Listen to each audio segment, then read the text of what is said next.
Yo, what's going on, everybody? Xanthos Vice here, and we are back with even more Punishing Grey Raven. I hope you guys have a great day today. Sorry I didn't stream yesterday. Like I said, I actually did want to stream Trails in the Sky first chapter, but I just had so many things going on yesterday. First, I had to go to work, then I went to help do errands with my mom for grocery shopping, then I went to get my lunch, and then it just all spiraled out of control. And yeah, I didn't have any time yesterday to stream, so I was like, whatever. I'll just wait till today.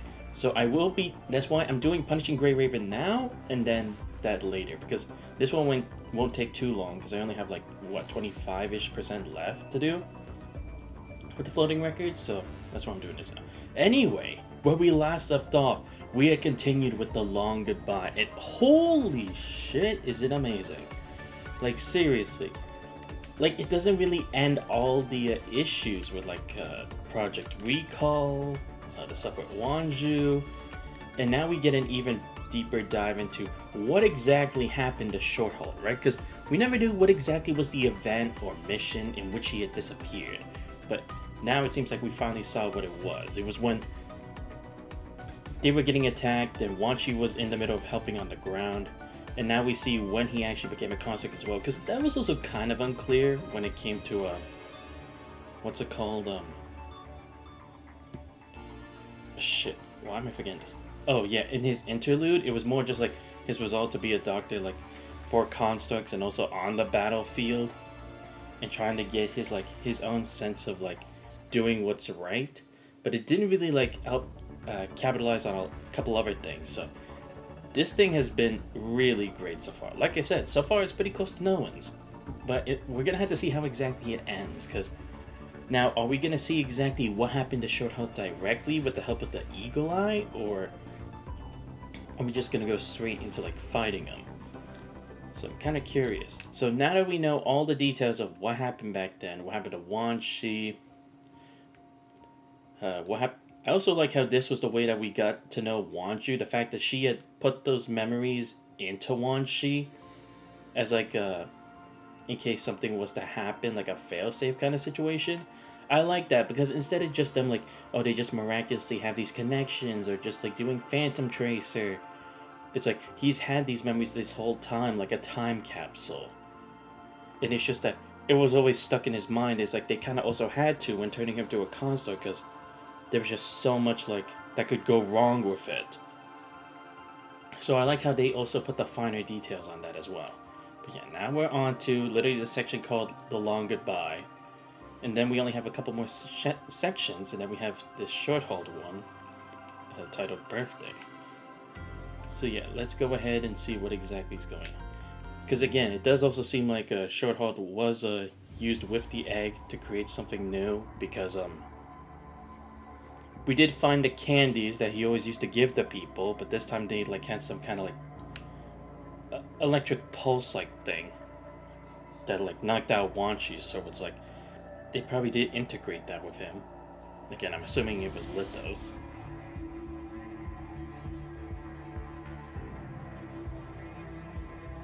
Many years ago, the bullet pierces through Wanshu's body. Blood splatters everywhere. In the midst of a brutal defensive battle, the military medic drops his still smoking sniper rifle and collapses among the ruins. The abandoned research facility, massive waves of turbulence surge through the depths of the construct's mind. As overwhelming streams of memory data tear his consciousness apart. Wanshi's dead. All of them. Wanshi drifts into the void just at the ending of Project Recall. Sorry, I failed again. Once she walks into a hospital room and sees a tiny body on the bed equipped with a horrifying amount of devices. He knows that's himself lying there, so finds it impossible to sit and watch as a mere bystander. The simulated mind is not stable enough. Far from enough. How can I save you? Watches Wanshi pleadingly reaches out a finger. The unconscious child shows no response. Used to hold on to me. Used to smile at us. How we didn't learn to smile. Though always composed and calm in public, now her despair will flow seeping throughout the entire hospital room. What if I give you a real mind? But determined that I can contact the place of hope. Strange light flickering in her eyes, not entirely one of hope. Don't go. They're all innocent orphans. You must stop this. It's all for Wanshi. Everything I do is for him. He knows this is their final moment. Wanshi bid farewell to him. His despair materializes into rivers flowing through his life in chronological order.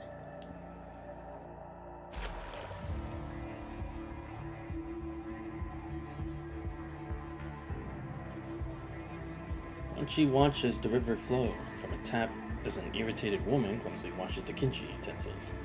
Behind her lies a kitchen that looks like a disaster, with a small sky blue lunchbox sitting amid the ruins, containing what could be considered as edible snacks. Yeah, I finally succeeded for once. This time I had to deliver it personally. It's been so long since I've seen that child. He sent me so many messages. Scrolls through the messages from Wanshi on her terminal one by one, deleting all other messages. Going to the ground. Should I still keep it from him? Soon the boy refuses her unsolicited kindness for the first time of the use. Ah, damn, that makes it hurt even more. It was the first time she actually made a good lunch for him. I've read all the 57 messages you sent me over the years. I knew I was the one depriving you of your right to choose freely. This won't happen again. This is the last time. I promise. But I still hope you listen to me for just this final time. The boy pushed the little lunchbox back to Melvi. No, don't turn her down. Tell her. She means so much to me. As much as a mother would. All of us kids as pediatrics are close to her. Even Pella. Stop causing trouble. Stop with the fireworks. It's meaningless. You'll miss Aunt Melvi. Finally, the boy grows too restless to stay, choosing to stand up and leave before Melvi can finish her last words. It's okay. You don't have to force yourself to eat something you don't like. Wanshi, from now on you'll have to make many decisions for yourself. It's his final conversation with Melvi.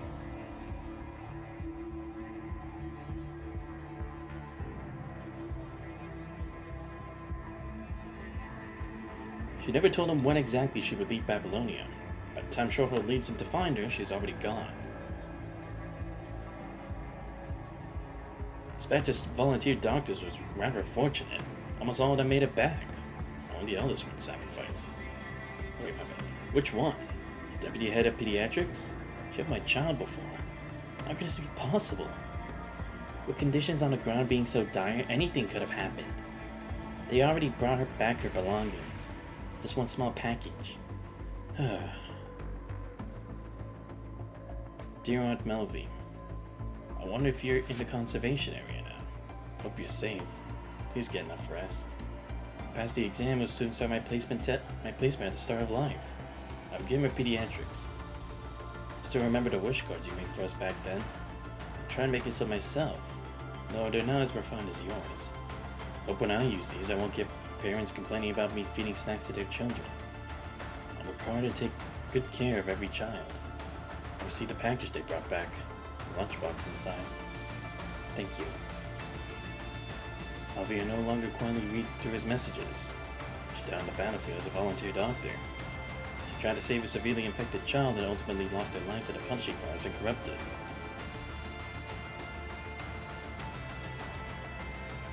Alvia said her final farewell to him.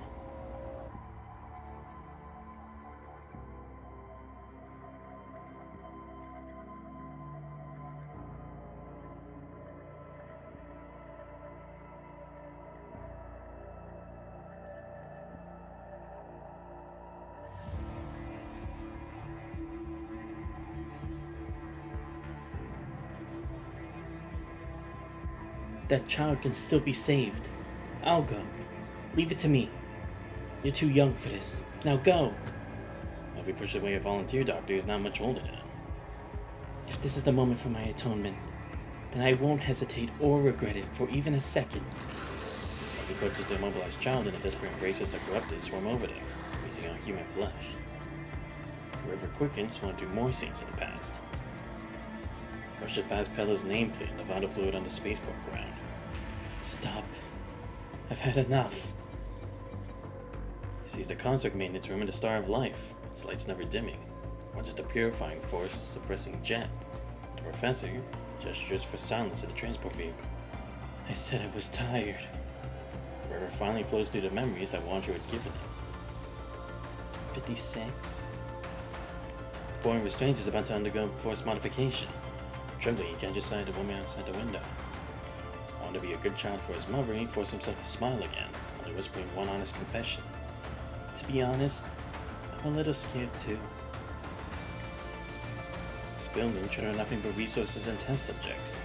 Emotions aren't joy or comfort, only fear.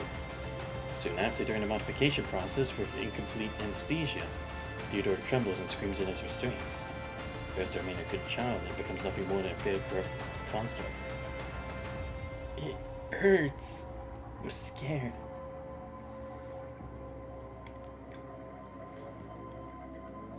One after another, people bid him farewell. Some calmly, some in tears, some with screams, some through death itself. Years ago, their farewells had already appeared in his dreams, but he didn't understand, and buried these memories as if they were mere nightmares. Now his memories had come to collect their due. They had all suffered through the calamity brought by punishing, whether willing or forced to take lives, to sacrifice, or to love. They all met their end, wailing. I'm sorry. I'm so sorry. I want to save you all. I want to keep you here with me. Pours out his heart's desire and apologizes over and over, stepping forward alongside the river of memories that help him reflect on his life, even heavily as if he were still human. He forces himself to look away from that river, yet he knows what memories are about to surface next. It was an unremarkable spring. He just received a new frame, and before the red tide struck, he was to complete a research and reconnaissance mission with the Grey Raven commandant. He learns the Shorto has become a phantom wandering through illusions, repeatedly trying to save the children, desperately believing that reinforcements would arrive, leaving clues for those who would come after. Then the memory data would be triggered again by the corrupted carrying Wanchu's preset program.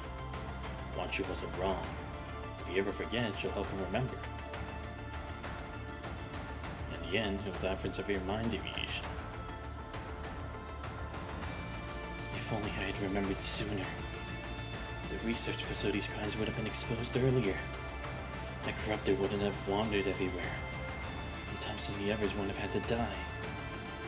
If I hadn't agreed to the future swaps plan, if I had listened to Aunt Melvie, they could have survived. If I hadn't told Jen and the others about the truth of the recall, they and the professor wouldn't have been executed. If I tried harder in the conservation area, could I save the children? Even just one? Who else can I save? His emotions pile up inside as he wonders if there's anyone left for him to hold on to. Frustrated, he steps into the river's despair, merging into its flow as he makes his way toward the end.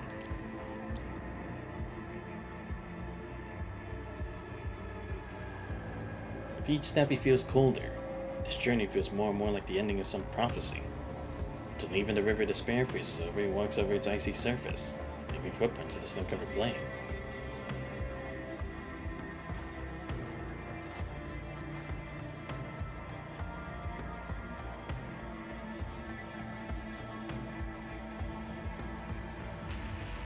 He sees another possibility for the research center. No inhumane experiments, just a childcare center they had set up. Those beautiful hopes are shattered. The Red Tide's abnormal movement comes so suddenly on that day, leaving him no time to report it. Unable to fight back against the Red Tide, the soldiers can only link arms to form a human wall, desperately trying to shield the children behind them from the surging tide.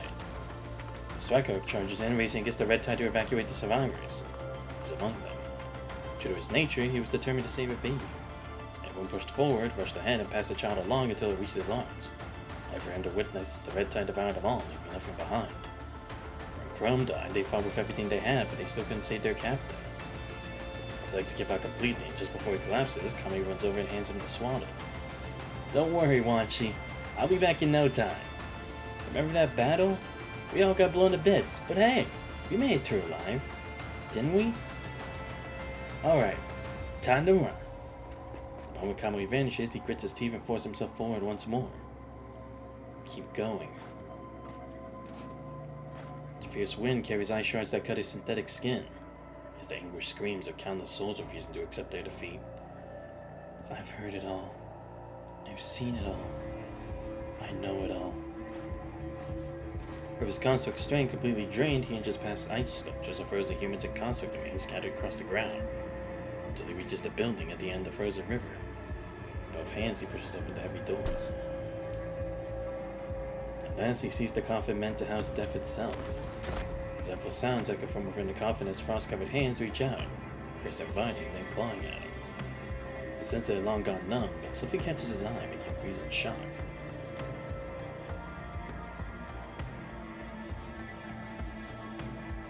A human hand reaches out, its tactical glove revealing corroded bone and rotting flesh underneath, and he knows without a doubt who it belongs to.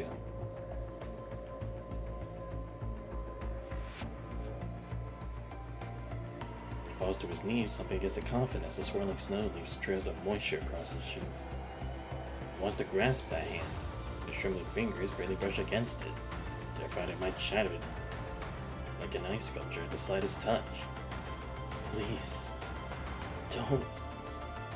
He's lost all the people to save long ago. At least the person before him has left remains behind, giving him one last glimmer of hope.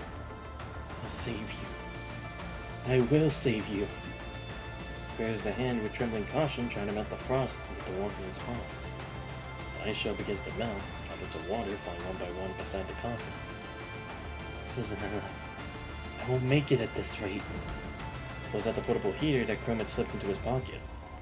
Lights it up, trying to warm the person with the most primitive source of heat. As the ice melts away, he begins to pull at the hand, determined to rescue this human from death's grasp. Why are you not moving? The deaths within the coffin intertwine with one another, refusing to release their grip on this human. Come out. Come out! He kicks the coffin frantically as years of pent-up emotions explode within his chest. The desperate desire to keep someone from leaving grows stronger than ever before. He can feel the surreal sensation of losing control of his own body for the first time. The construct's powerful kicks split the coffin open, revealing countless corpses within through the crack. It's still not enough. He continues attacking until the coffin finally splits in half.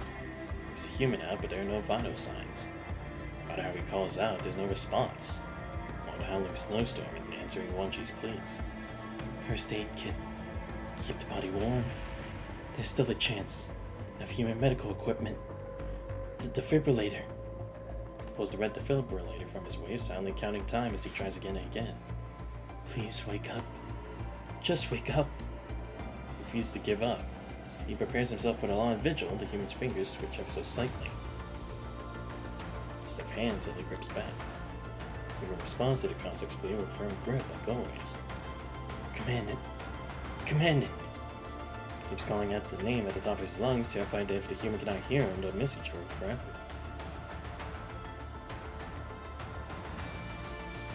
An hour ago.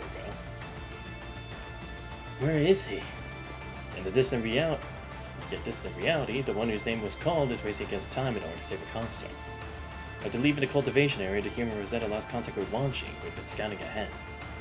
After searching separately for a while, the two of them finally found a white figure collapsed on the broken metal bridge after fighting off a group of grotesque hetero creatures. I found him! Over here! Got it! I'm coming to you now! The human rushes to Wanchi. Upon checking his mind condition, his thoughts immediately race for solutions. Don't come here. We need to head back to the central lab right now and restore its power system. The central lab? Where they conducted those experiments back then? What are you planning? I've seen inside Wanchi's mind. The memories there aren't just his own. They're also Wanju's. 56's. If I remember correctly, that place should have everything we need for a deep mind connection. Human activates the exoskeleton and hoists Wanchi onto the back. From shattered coffin, Wanchi stays in shock at the hand gripping his own. He sees what happened outside an hour ago.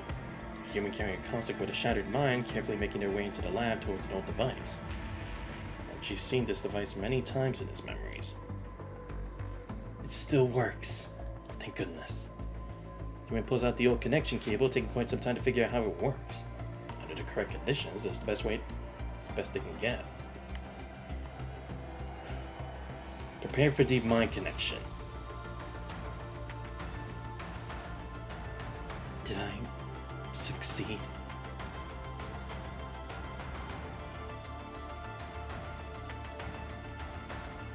Yeah, you did it, Wanshi. It took nearly an hour, but you saved me. I saved you. He pieced the human's words on the day, still stunned by the recent shock. But this isn't the end yet. Your mind hasn't stabilized. You gotta dive deeper. You get this for only means you're ready to start anew. Start anew?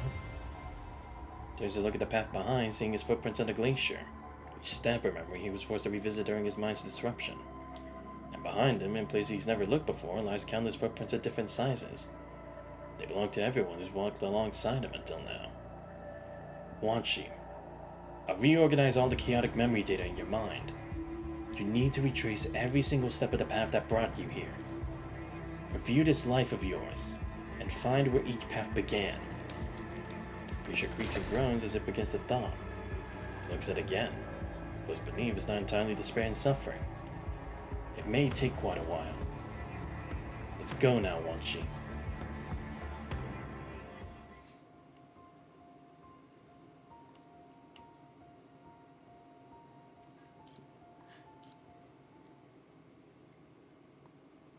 No, something else in him has died. Something that he had long desired should perish. Was it not what he had once wished to destroy during his ardent years of asceticism?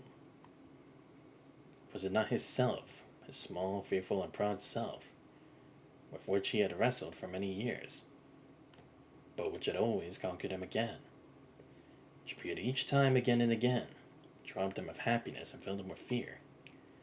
Was it not this which had finally died today in the wood by this delightful river? Was it not because of its death that he was now like a child, so full of trust and happiness without fear? Commandant's hand grabs Wanshi's and pushes him away. Other hands also spring into action, drawing him to force him back as if answering a silent call. Looks again to see the snowstorm, which is now halted. Surge forth once more, carrying both despair and desire, screaming and rejoicing. The river's tale was never just about suffering. Hope has always been intertwined with despair.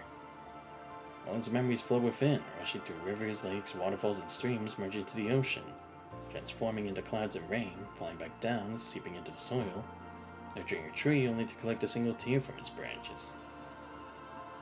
An act of love crystallizes into amber that preserves all things, tenderly yet firmly embracing Wanshi and carrying him to the beginning. Oh, like the amber that he carried when he went to Babylonia. Wanshi slumbers within until even his frame forms and cracks with time. He's witnessed the origin of everything. He first sees when the amber first came into existence. The Earth's crust had just taken shape. Lands split apart and desolation reigned the surface. Then water appears. With its emergence, the amber begins to accelerate, transforming from inorganic to organic, from simple molecules to complex ones, giving birth to the most primitive form of life. Life begins to evolve, growing in unpredictable directions, falling from water to land, transforming into plants and animals. Life proliferates explosively, spreading to every corner of the amber. Then seeds begin to deliver life, which grows into mature forms, eventually dying either through destruction or natural decay and becoming remains. New seeds sprout from the remains, fall to the ground, and grow once more, carrying forward their genes. At first, flowers and grass sprout within the amber. Their vitality pushes them through. The frame cracks when they bloom and bear fruit. The Ouroboros slithers across his body, coiling around the wooden staff near his hand, struggling, shedding its skin and reincarnating. Later, birds appear from the amber. They fly over and perch upon the frame, build their nests, and nurture their young. So the seeds continue to evolve, bringing prosperity to the amber, witnessing endless cycles of change. Billions of years have passed, until this day. He's long grown accustomed to seeing all things preserved in the amber, understanding everything, all physical objects, theories, and spirits. Something about today's thick fog strikes him as unusual. Footsteps echo from afar, accompanied by weak, exhausted breathing. He can tell that these sounds belong to a human seed. Holds a special fondness for this species that has existed for millions of years. So he warms the soil nearby, hoping the barefooted seed won't catch cold. Seed walks to the patch of earth where he was buried, crunches down to feel the giant tree's bark, and digs through the soil near its roots until his fingers brush against something. It's Amber. Amber? Is there something inside? I can't see it clearly. The child holds the excavated Amber up to the sky, but the sunlight hiding behind the fog of the Amber remains obscured. So he dissipates the thick fog ever so slightly, allowing sunlight to shine through it and help the child see what lies within the Amber. The sun is out now. Everything's clear. Is that a seed inside? This is where Wanshi begins. This is where everything begins. A crack appears on the solid amber, like the ink that splits darkness apart in ancient poetry, a fledgling breaking through its shell. A child turns around as the amber peels away from his body. And after the turn, he's no longer a child. The construct standing before the giant tree like a white eagle. Cracks in his frame and a hole in his chest are filled. His love flows in to make him whole again. He prepares himself, listening to the sounds in the mist. This is as much as I can do. Wanshi, I must send you to Eden. I understand. After living through my human life and depleting all my strength as a construct to reach this point, perhaps I should take a rest. But no one's life can be defined by pain or pleasure alone. Mine is no different. Having lived such a life, I'm eager to return and fulfill my duty. Save those I still can. Besides, there are many more waiting for me ahead. If love can secure their future existence, I shall hold on to love forever. Wanshi closes his eyes. I'm on it. Activate emergency response system for bed 47. Check tracheal intubation first, then establish IV access. I'm his temporary guardian. I'm responsible for him. Now hurry. The patient in bed 47 is awake. Wanshi awakens in a small hospital bed. Am I in Eden? My memories all jumbled up. Did you say something? No need to rush. Just do as I say. She actually did it. It's okay now. Everything's okay. To his blurred vision, someone reaches out and softly caresses his forehead. With all the strength he can muster, he longingly leans into the doctor's palm. Melfi. Commander, what did you just say? Are you sure he's recovered? I've seen similar cases in the ARU. With mind damage this severe, I'm afraid he might not. His voices echo in his ears, accompanied by the relentless sound of gunfire. Is that not Aunt Melvi? Wanshi blinks, recalibrating his visual module. He realizes it's not the star of life and no one's touching his forehead. The corridor of the abandoned research facility, the Hero and Rosetta placed the still unconscious Wanshi behind them as they face off against the frenzied hetero creatures. The luck is not improved. After the deep dive, they chose what seemed to be the safest path, only to run into a horde of lurking hetero creatures, quickly finding themselves trapped with nowhere to go. Commandant! Zeta hurls her shield into the ground, creating a barrier against the tide of incoming hetero creatures. I got this! Taking advantage of the shield's cover, the human finds the perfect angle and fires the tactical pistol. The muzzle flashes repeatedly, slaying several stalled hetero creatures. It's no use. There are too many of them. We're about to be overwhelmed. The path behind us has collapsed. We can't retreat. But to break through with Wanshi. Suddenly a hetero creature breaks through the barrier. It leaps up to the ceiling and lunges out at the human with its gaping maw. Say what I still can. Hearing the reassuring voice from behind, the human's mind drifts for a split second. Activating calibration mode. Breathe and focus. The airflow seems to slow Wanshi's words as the drone's wings scatter apart, instantly generating a massive force field behind the human. After a moment's stillness, the air begins to flow once more as an ice blue enhanced ground pierces through the force field, striking the hetero creature nearest to the human. The hetero creature howls in defiance as it fades into nothing. This brief respite, the human quickly falls back to reload.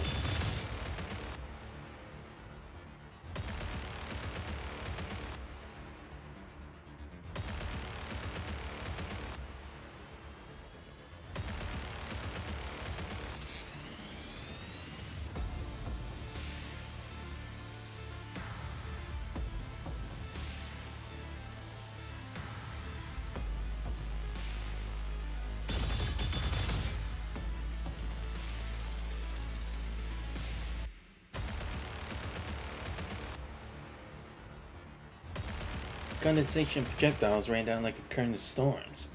There's another tactical grenade for him, shocking his teammates. Rosetta, fall back! Roger that. Rosetta withdraws her lance, readies her shield, and retreats to a safe position alongside a human.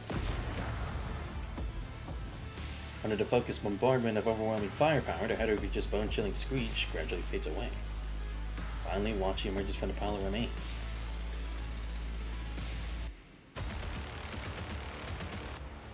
You fully conscious now? How do you feel? Your mind severely disrupted. Found immediate deep mind connection. The disruption will tear your mind apart. The commander connected with you using the equipment left behind in this research facility, saying you'd wake up. Still somewhat drowsy, Wachi touches a small scratch on his forehead and looks at the two teammates who have protected him until now. So his frame shows obvious wear and tear while the human bears wounds of varying sizes. But still watching him with concern. He gazes into the human's eyes, the snowstorm and comfort in his mind gradually fades away. And the light preserved in amber now feels like nothing more than a dream. While the present and essence have converged to this very moment. Commander, I woke from my sleep. Human Rosetta's expression is visibly relaxed.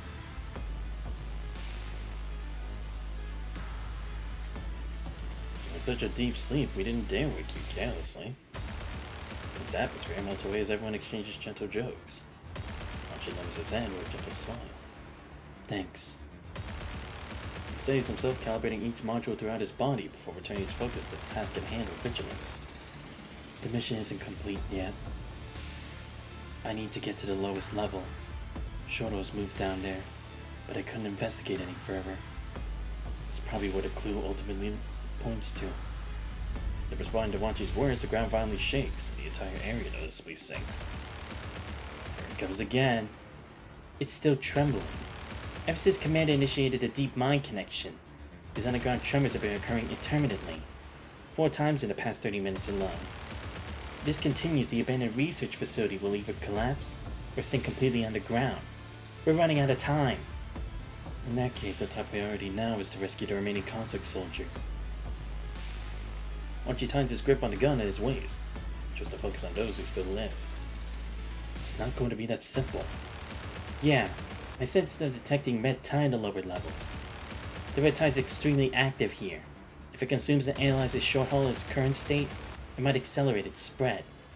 That wouldn't only put us under greater time pressure, but also threaten the evacuation of conservation areas 189 and 90. We need manpower on both sides. I get it now. Shoto was taken by a sentence for punishing experiments, and his consciousness remained trapped inside, unable to wake. The child test subjects and researchers were just illusions. What he actually dealt with were deserters who made this place their stronghold. That explains everything. Those traces on the terminals were left by him too. Oh, I see. Because I was like, he's not in the purifying force, right? So why would he have to deal with deserters directly? I see. Because also, it's like, if he was gone since that mission, how would he even have known about deserters? Let's split up. I'll handle the situation on the lowest level. And that corrupted. It probably wants to transmit some information through us. We need to find and bring the data back to Babylonia. Corrupted? Is that what you're talking about? Rosetta comes to her home, pointing to a corner not far away where the severely damaged Corrupted stands in silent vigil. Leave this place to Rosetta and me. We'll follow it. Though Wachi knows full well this shell houses nothing of the person who once lived, he still feels a surge of complex emotions at the sight of it. Alright. So one last look at the Corrupted before turning away. Wait. But it was her spear bubble as its high energy emission unit blazes with blinding light. Been wanting to say this for a while. The cell collapse isn't suited for our operation. I may as well break right through it.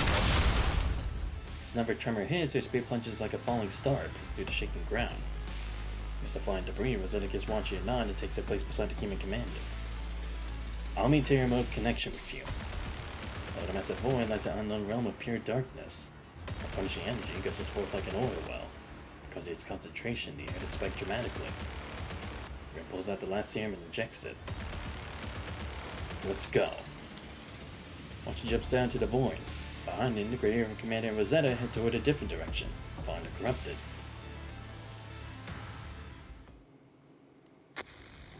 As they are led down a hidden path, their communication device suddenly begins to emit noise.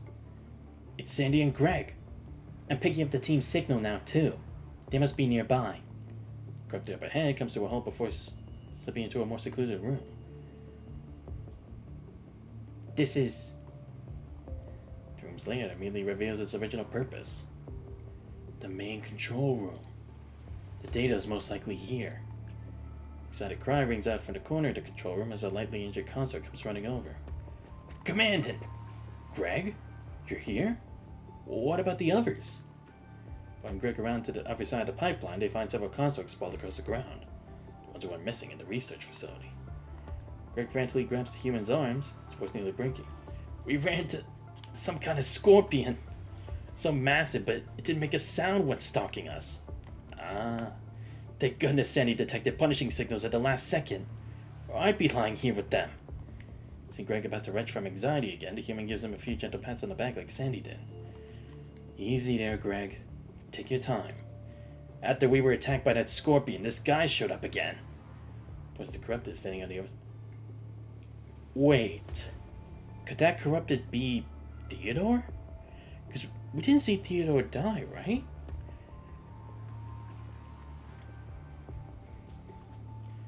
It dragged us down to the void below and moved us all the way here. Looks like these poor souls ran into the same situation. Wanchi was right. It really is leading the way. They can still be saved, right? He deals down once more, pressing his hand against the consort's wound to stop the rapid loss of vital fluid. There are too many wounded. I'm not a support type, but I did receive systematic first aid training. I thought I could at least keep their conditions stable, so I stayed here to watch over them. Having just examined the injured consort herself, Rosetta rises to her feet with a slight sense of relief. I checked their injuries. Fortunately, all wounds were treated in time. That's good. That's good. Well done, Greg. X subs to the ground, still keeping pressure on the wound while muttering to himself. Finally made myself somewhat useful. Maybe that's also why this Corrupted dragged him, right? Thinking that he could save the others because they were probably wounded much worse because of the scorpion. The ground suddenly shakes with unprecedented magnitude, surpassing any previous tremors as debris rains down from the ceiling. Wanchi's arrived. Human nervously performs a check, but fortunately the feedback from remote connection shows stable readings. So far so good. Remote connection still holding stable. At this rate, by the time Wanchi finishes off, the research facility will completely collapse. I'll activate the main console now. Debris rains down from the ceiling onto everyone's heads. Clear sign they cannot afford to wait any longer. Keep an eye on them, Greg. We'll go ahead and gather information. Wanchi gave me these emergency maintenance tools. They're all pretty basic. You should know how to use them. Focus on waking up those with lighter injuries first. With just a few of us here, there's no way we can evacuate all the consorts before the collapse. He stands there dumbfounded, processing what he just heard. He shoves the consort maintenance tools into his free hand. We're counting on you, Greg. Right. Got it. Damn. Greg finally getting the roll. Meanwhile, Rosetta swiftly activates the device and connects the storage device they brought. Fortunately, the power they just restored in the central lab seems to have reached this area as well. One more thing. While collecting data, try using the transmitter here to contact Babylonia. It might work. Watch out! A piece of fallen debris nearly hits the human before Rosetta blocks it, but other debris still crashes onto the main console. The screen flashes randomly. Rosetta! Focus on the device. We're running out of time. It's not just the collapse we need to worry about. There's also the red tide. It can easily consume us if we can't evacuate within an hour. Rosetta continues working on the console. The screen flickers again, only display access denied. Already on the brink of falling apart, the device seems to have been calmed by the human's deep breath, slowly loading a different interface. Regular patterns of light begin to flicker across the Corrupted as guided the two to this control room. It crawls over at lightning speed. Had the human not dodged in time, they would have been rammed head-on by the Corrupted, his body covered in punishing energy. Under the human and Rosetta's watch, it connects to the prepared interface like a ritual sacrifice. The interface refreshes once more vast experimental data and written records cascade before the human's eyes like a digital river. Rapidly scanning through the text, the human soon breaks into a cold sweat. To these records, One can trace these test subjects' brief existence, when they arrived, when they were transformed into constructs, and when they were finally discarded like trash. Each entry is written with the tenderness of a mother documenting her child's growth. Ah, it is. It's Wanshu's research. Yeah, because she was still keeping an eye all this time, because she wasn't given permission to take part in the big stuff, right? So she had always documented stuff about the kids. Perhaps Wanshu's the only person who truly knows whether the obsession, the fusion of love and scientific pursuit, saved lives or merely imposed new burdens upon others. Data recording complete, Commandant. There's no time to think. Soon the storage terminal signals completion. Rosetta swiftly pulls it out and carefully tucks it away. Not even a second's respite is granted. Violent tremor and blood-curdling howls from below herald the control room's collapse. Wanshi. The remote connection keeps cutting in and out. Able to find out what happened to Wanshi, the human's heart begins racing once again. Stand next to me. Raise her shield, holding up the collapsing ceiling while ensuring Greg and the others are safe behind her. I just sent a distress signal with our coordinates to Babylonia. Let's prepare to retreat, Commandant. Right. Let's get Wanshi out of here, too. But yeah, I do have to wonder, is that construct actually Theodore, maybe? Because that's the only way I can believe that they still have access. Mint. Ah, like the candies. Of course. When she leaps into the void, followed by Commander Rosetta, both in pursuit of Wanshu and the truth. Though their paths diverge, they all move toward the same purpose. To seek the truth. To save others. To cut out the poisonous roots left by the previous generation. And Wanshu closes his eyes.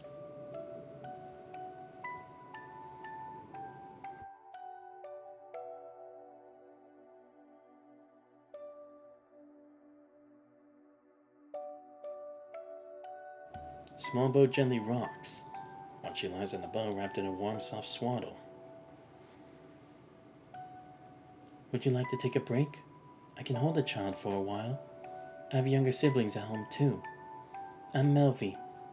I notice you haven't let go of that baby since we boarded. Thanks, but I'm alright. The shuttle suddenly shudders, sending passengers stumbling in all directions. The woman clutches the swaddle tightly as their safety belt yanks her back into her seat. The blanket comes loose, revealing the infant's face. He must have survived an explosion with its family. Skin bears scrapes from gravel, and what little undamaged skin remains glows an unhealthy red. It's clearly burning with fever. What's this? The wounds were treated before we boarded. It's just, he's very sick. But he's still alive. He's using his father's slot too. You're not taking up any additional space? Let me save him. Please? Don't worry. Once we reach Babylonia, there's hope. I'll help save him. I studied medicine.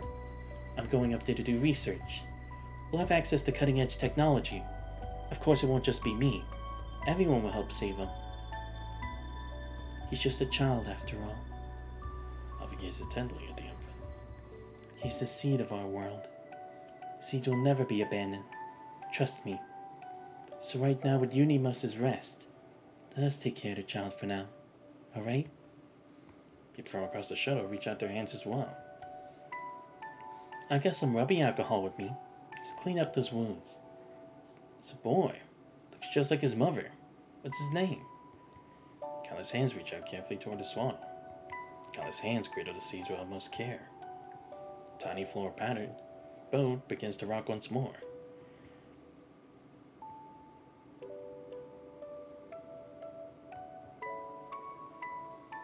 Growing slowly, one step at a time. And reach out to grasp those countless hands that lift the seed from the mire. Whether it's the lives of forgotten orphans or the life of constructs, there are always those who fight to protect them. Every departed person in Wanshu's memories chose this path, some without hesitation, some driven by their conscience. Now, I too will walk this path. This is the choice I made for myself. I believe too that another possibility awaits at the end of this path. She opens fires at his feet, causing the insect-like header creatures to scatter in panic, some fleeing after lunging at it to attack him. Lights on their backs flicker densely, forming a luminous path. At its end, violent tremors surge forth once again. Short halt. Went steadily on the bottom floor, only for header creatures to immediately welcome him with their fangs bared, gnawing at his frame. Foul fluid leaks from his wounds as Wan Chi inches toward the end, step by step, surrounded by header creatures. Though he collapsed here before, he must start anew. He must reach the end. He must be short-hauled. Even if they're all just phantoms, you kept trying again and again for these children, over and over without end. In those brief moments of clarity, you left behind clues, even if it's a noose to hang yourself. So stubborn. But it's people like you who've carried us this far. The dangerous path of light now has the cosmic spot of fluid scattered on it. It proved that he too has walked this path. Other creatures' screeches drones spread out behind Wan Chi, mercilessly eliminating these nuisances. After blasting through the last wave of header creatures, blocking the way, a vast underground chamber unfolds before Wan Chi's eyes. A red tide turns at the edge of the cage, ready to swallow both the prison and prisoner in the next instant. Such a soul shouldn't be bound within this dark cage. Wan Chi leaps down into the cage, just like how he, as a medical doctor, jumped for the ruins with repair components in his arms years ago. Short halt! Here we go.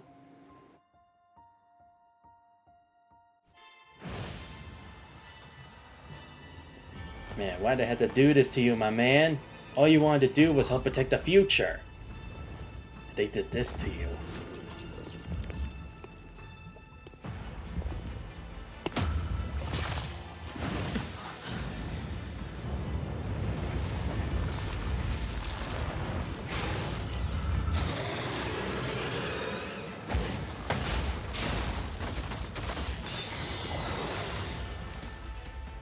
Let's do this. Oh, ah, damn.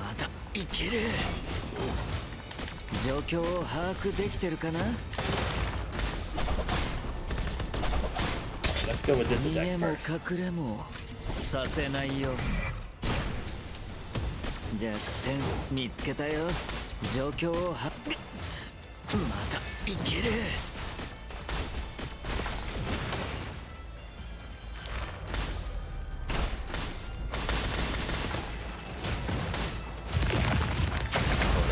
僕の選択だ。まだいける。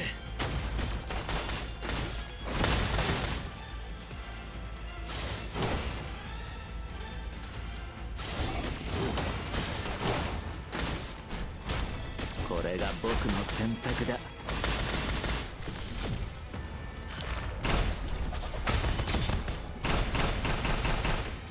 逃げも隠れもさせないよ。弱点見つけたよ。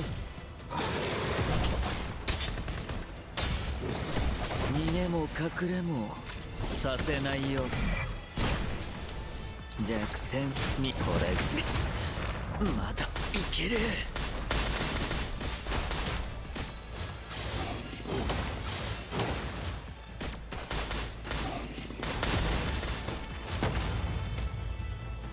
Wait, what the hell? Enemy skill sources suffering. The enemy will cast sources suffering in battle causing explosion after channeling for a few seconds to deal heavy damage. Oh, this move. Did it find the enemy shield color? Choose magic signal orbs to break it. Oh, okay, that's it. Here. これが僕の選択だ。弱点見つけたよ。大丈夫。自己修復を Okay, I pressed it, 試みるよ。but you did lie to me. まだいける。 Hey, you know what? I'm starting over. I can't accept that. I can't accept that. I did the thing, but it didn't let me. God damn it. Here I was hoping for a first try, but nope. Gonna have to try again.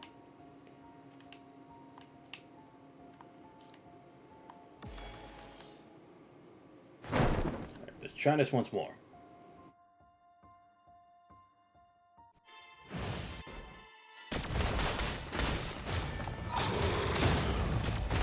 Jack 見つけたよ。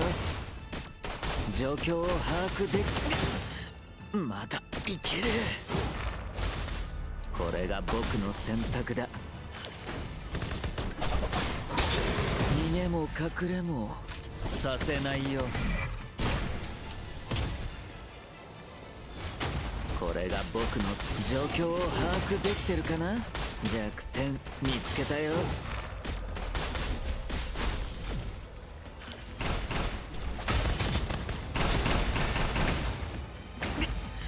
まだいける。逃げも隠れもさせないよ。これが僕の選択だ。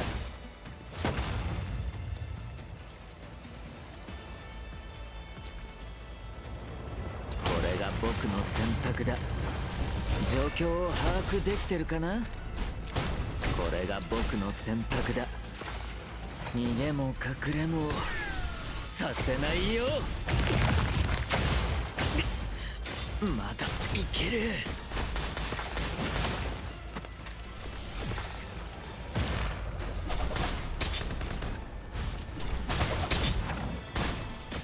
弱点見つけたよ。これが僕の選択だ。逃げも隠れもさせないよ。これが僕の選択だ。まだいける。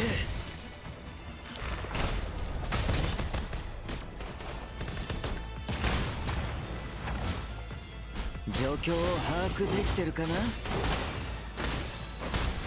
これが僕の逃げも隠れもさせないよ。状況を把握できてるかな。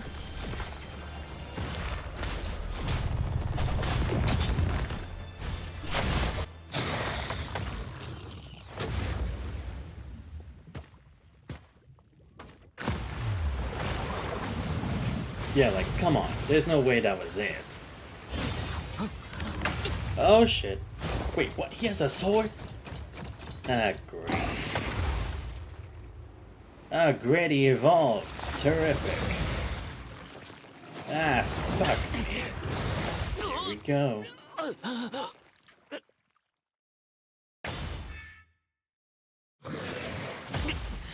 まだいける。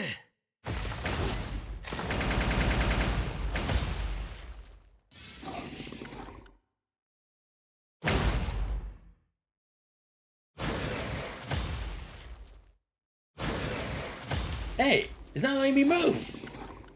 大丈夫。 Let me 自 move, 己 damn 修 it. 復を試みるよ。 Ah, great. Am I just stuck like this? Ah, great. I'm gonna have to start over, aren't I? Wait. Yeah, I had to start over. Great. What the fuck, man? I had done well the second time, and now it does this shit to me. Come on. I mean, I'm not gonna say I did great, but at least I did better than my first attempt. Let's try this again, from the top.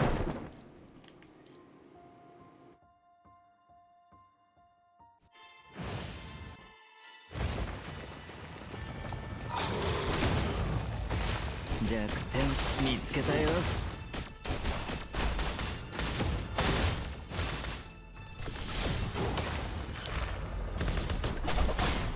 逃げも隠れもさせないよ。これが僕の選択だ。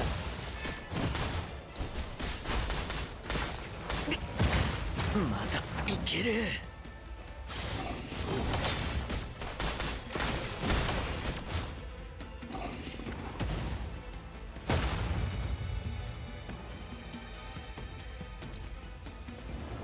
状況を把握でこれが僕の選択だ。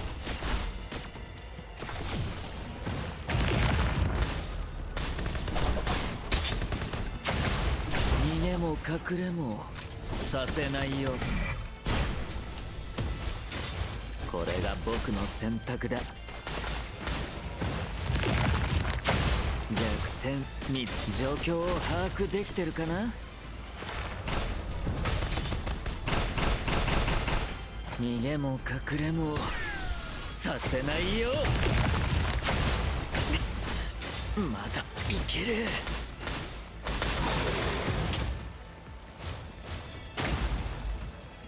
これが僕の選択だ。状況を把握できてるかな。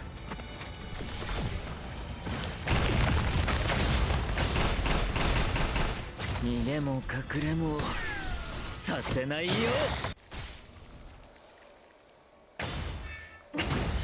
まだいける。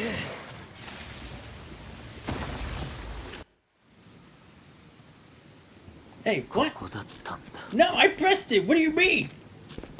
多くの人が Oh, you bitch. ここで僕の目の前から通り過ぎて戻ってこなかった。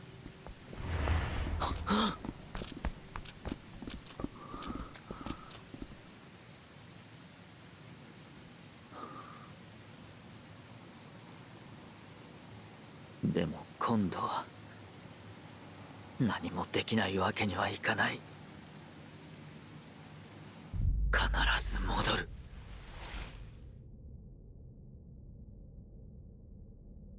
僕とリンクして指揮官。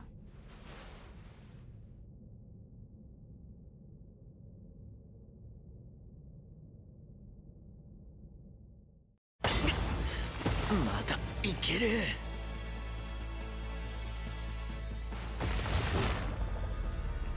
状況を把握できてるかな。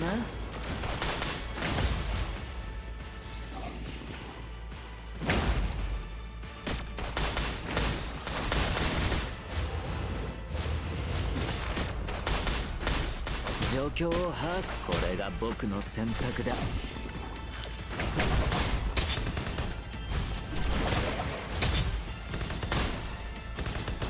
逃げも隠れもさせないよ。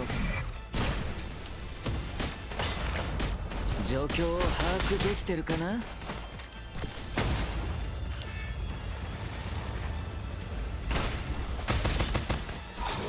回は眠りきりはないよ。逃げも隠れもさせないよ。これが僕の選択。状況を把握。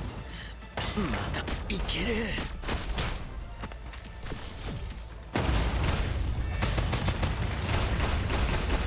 逃げも隠れもさせないよ。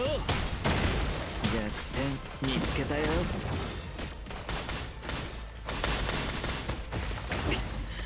まだいける。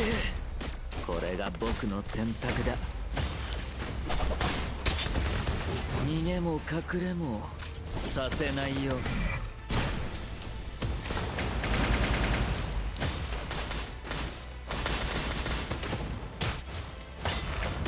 弱点。これが僕の選択だ。こ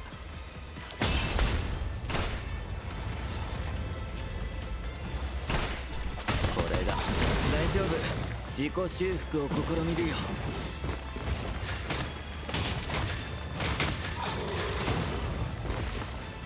長く眠れる幸せなことだよ。長く眠れる刺激さする。 Wait, shit, I just realized. Am I the original Wanchi freak? Oh my god. Don't get away from me! Oh! No, no, no! No, no! Wait! 早めに寝れば No! その分が早い。 Oh, it switches. Okay, I was kind of confused. ないね。 Nope, 逃 please. げも隠れも Oh my god. させないよ。 Nope. まだいける。弱点見つけ No, た no, よ。 no, no. Oh my god. 早めに寝ればその分が早い。 Oh, not again. これが僕の選択だ。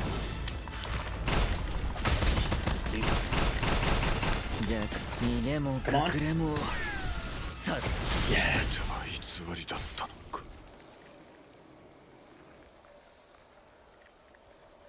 大丈夫。自己修復を試みるよ。知道吗？吃了就清醒。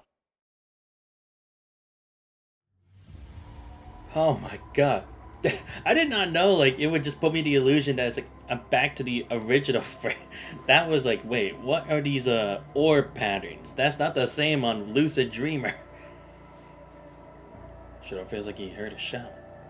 It's an overcast day. It is on the ground after a fierce battle. The ground to find nothing but ruins and bodies still shrouded in gun smoke.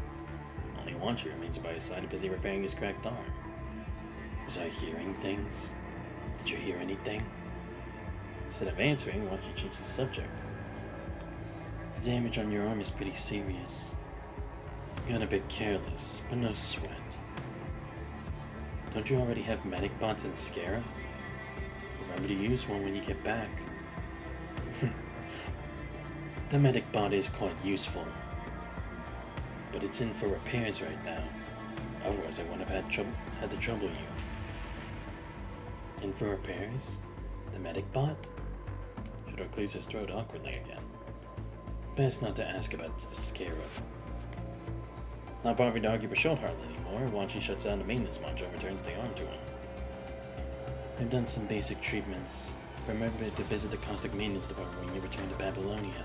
Oh, that was the arm he found, right? I see. Thanks. Is that all? I'll take a nap if you don't need me for anything else. And that's all, but I keep feeling like there's something I haven't done. Strange. Should we check your mind status? It's not that serious. You just need some rest when I get back. Should I reach into his pocket for a minute to help clear his head? That's nothing. Pocket's empty. What? Did I finish it already? What are you looking for? Valeria gave me some snacks before I left. There's no way I ate them all at once. I dropped them somewhere. Snacks, huh? Will this work? Shida looks at Wanshi's palm, where a single liquor-flavored mint candy lies. That's it. Shida takes it and unwraps the candy. That's it. It'll help clear your head. Shida pauses briefly as he stares at the green candy in the wrapper. Staring at the candy, he remembers many forgotten memories.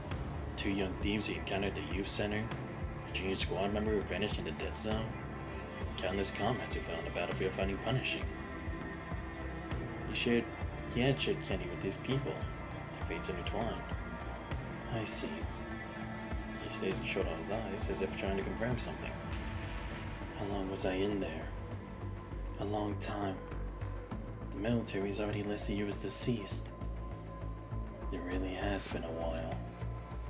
Valeria didn't show you that footage? The one where I was drunk and hugging a medic bot? First thing Shoto asked is some bizarre video that Wanshi's never heard. Oh, right, that's the video. Ah, so that's what that video was. Damn, Shoto. Great. Glad you didn't see it. Shoto takes the candy from Wanshi and holds it in his palm. Want me to tell you what happened to me? You probably know most of it already. The Ascendant, that purple-haired kid turned this place into their stronghold. Toward concepts of stable minds together to merge them. We were just one batch of test subjects. They'll keep doing this. Yeah, I knew it. I figured it was Lethos. Because again, it's similar to like what the Project Attila, of course. It's all over now.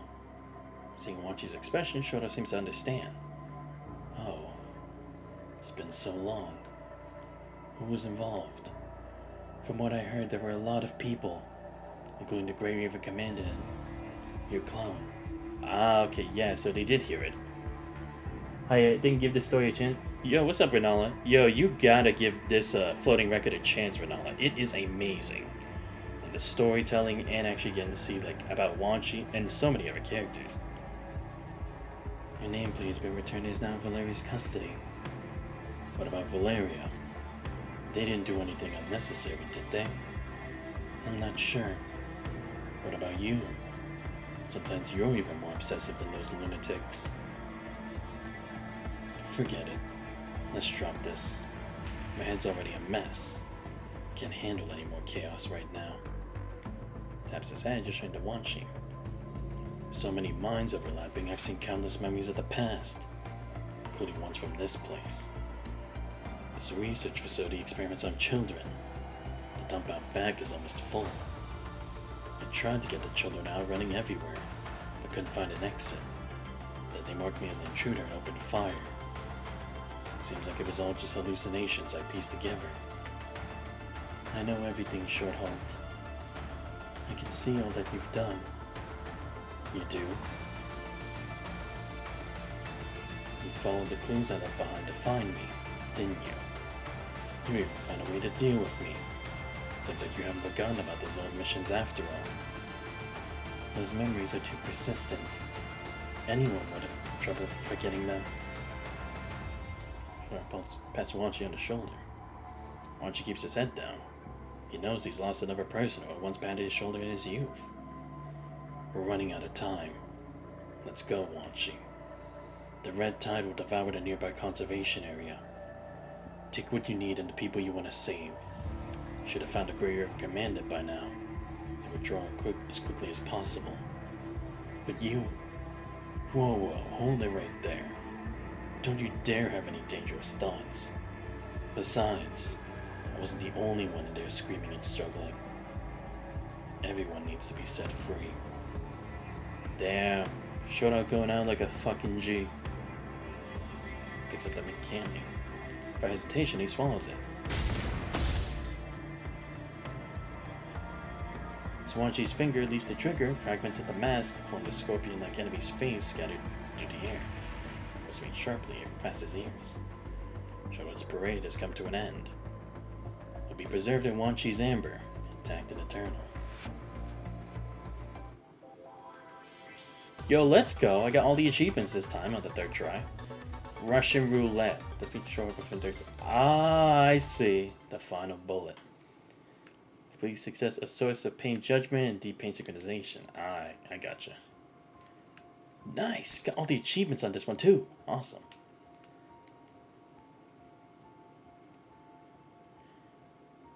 Infant. Grey River Commandant's concerns proved justified. After slaying the scorpion-like enemy, Wanchi finds a relatively clean spot and lies down. Someone's disabled the research facility's signal jamming, finally exposing this long-abandoned facility to everyone's view. As Wanchi gazes up at the scattered kaleidoscope above, his terminal receives intermittent communication through Strikehawk's internal channel. Oh, so that's the thing that was making Wanchi think it was in his other frame again. Wow, that is very interesting. I have to say, I do like it. Switch past like his different visions of himself. That's crazy. Even they have come, huh? Besides the nearby Strikehawk, Wanchi's thoughts drift to 3 members of Grey Raven. Last time they got so worried when Commandant left the team for just a moment. Wonder how would they react this time?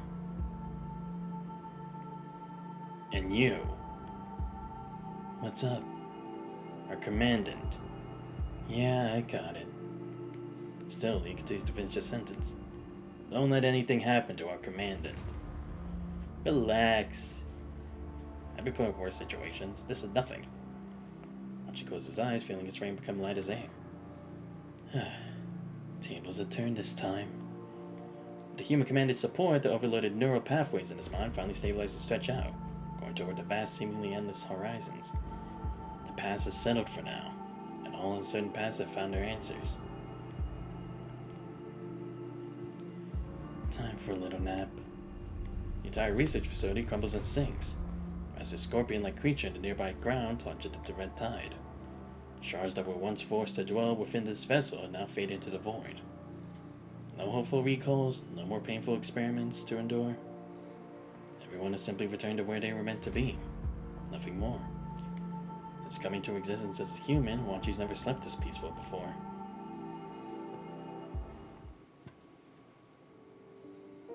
Wanchi, if Dr. Melvi catches you skipping class again, she's definitely gonna confiscate your wish cards. She's standing by the Venetian blinds in the ward. When I grow up, I'll get rid of the system where they take back wish cards. Once you get one, it's yours. No taking it back. Why do you do this every night? You look pretty tired yourself. I have nightmares. What kind of nightmares? I don't quite understand yet. Lost in thought, Wanchi runs his fingers across the Venetian blinds. To the gaps he can see Babylon's artificial dome scattered with stars. Even the mere thought of those dreams make him sick to his stomach. Syringes, test tubes, massive machinery, bloodstained labs, and mounds of corpses. Never understood what any of it meant. His mother's never had the chance to tell him. From the bottom of his heart, he wished that he could forget it all. Aunt Melvi said I should just forget about them. When we grow up, we'll all be able to forget our childhood memories. Forget all the bad dreams and keep only the beautiful memories of Earth. How do I ever remember everything? If I forget what came before the amputation, I won't remember what it felt like to walk. Don't your current memories mean anything to you? You're so eager to forget everything. As soon as Freckles speaks these words, Wanchi freezes. His hands making a skin-crawling screech on the blinds. Those memories, do they matter? I just want to forget the nightmares. I want a better future. I want to have lots of friends, but no more nightmares. Through the gaps of the blinds, Wanchi spots someone approaching him. Turns to call for Freckle, only to find an empty hospital bed.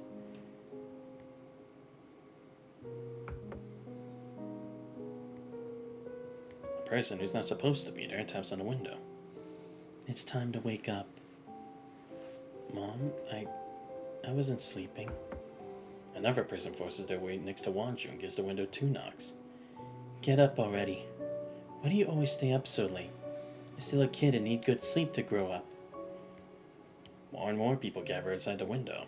Pella with his blue-purple hair, Professor Chiron, and Thompson with his wrist projection device.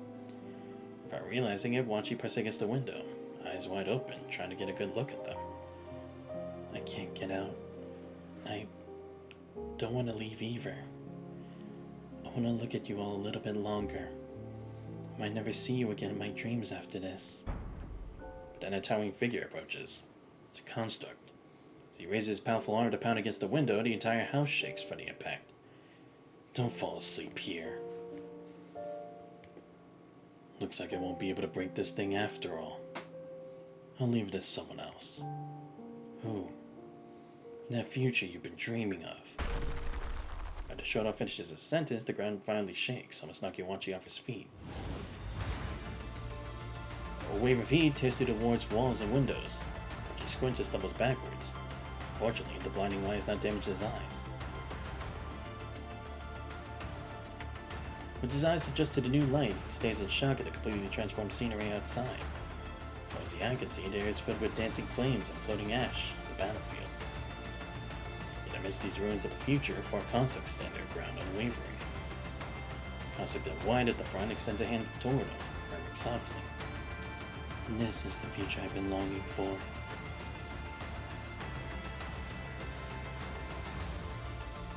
He feels himself being lifted up, then placed onto something that keeps swinging and bumping. This feeling is all too familiar to him, exactly like when he was carried out of ruins years ago. After Wanchi feels like he's slept enough, he slowly opens his eyes in response to the calls. Great! Finally made it in time. Wanchi! You're finally awake! Wanchi's audio sensors take a heavy blow as the blonde construct's face suddenly appears in sight. So close he can almost count every speck of dust on Wanchi's face. Kamui? You really gave us all a fright. The commander had told us you were just sleeping. Captain would have carried you all the way back to Babylonia no matter what. Wanchi sits up and takes in his surroundings. Dawn breaks over the wilderness as the transport vehicle drives on. Sitting on the back of the truck, he finds himself under the watchful eye of both the Strikehawk teammates and the commandant. Glad you're awake. We're all exhausted. Commandant said that during your mission, some archived memory data in your mind was triggered. Good thing they explained everything clearly. Otherwise, Conway would have blamed himself for years. I'm talking about mind issues here. Of course I think about that time with the spike pillow. I never thought I'd knock something loose in your head. I mean, I really thought I did. So you finally realize how dangerous that thing could be.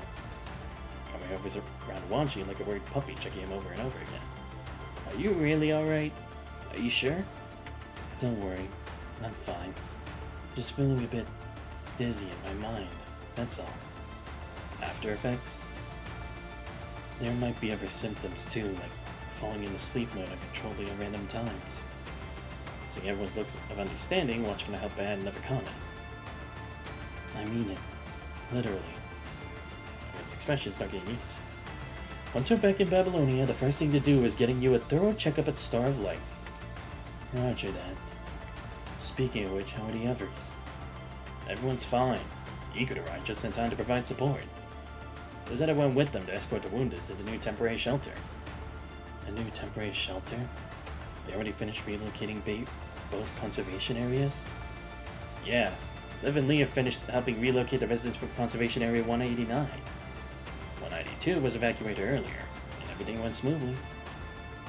Watcher looks behind the transport vehicle. In that direction, the red tide has already devoured the abandoned research facility. Soon both human conservation areas will vanish as well. Watching.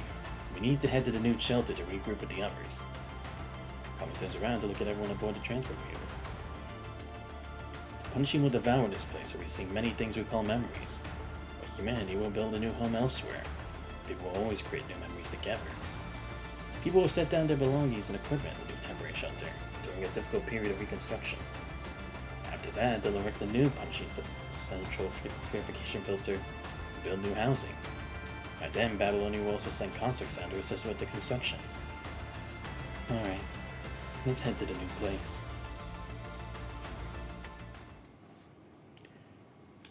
Daylight floods the sky as people bustle in and out of hastily erected military tents.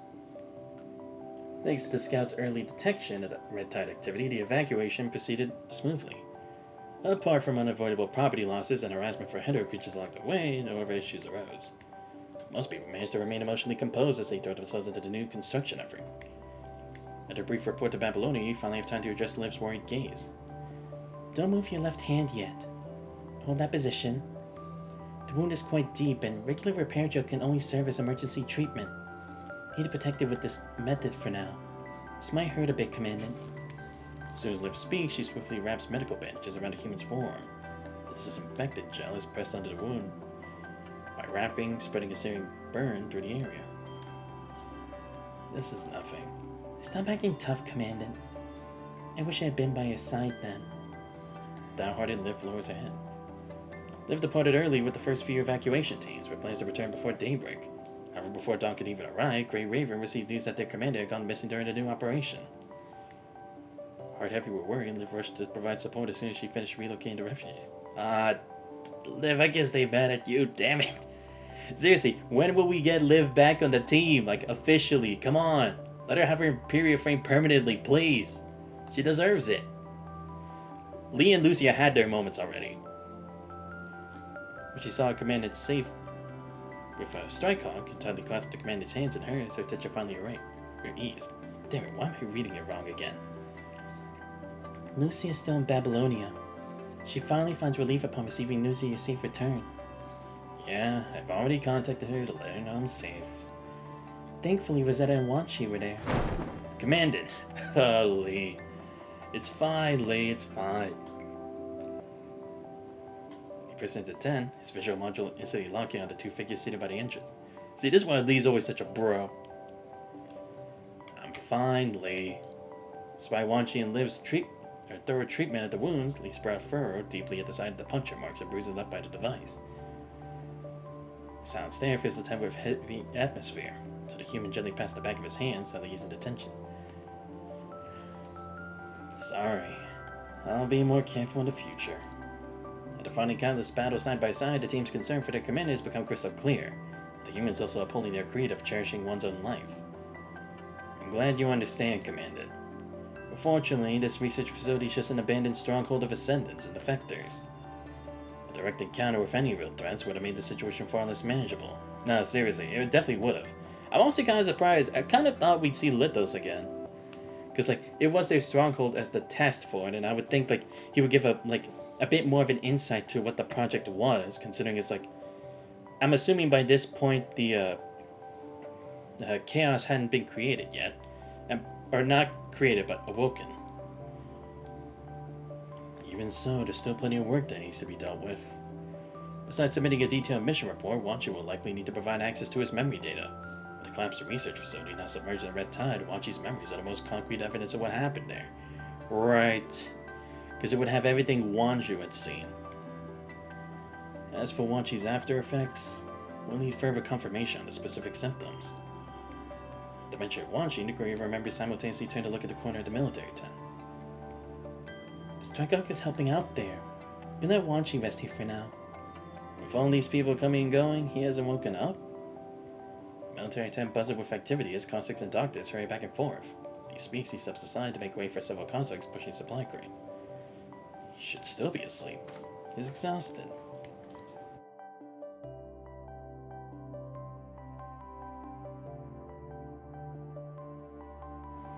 Why is she crying again?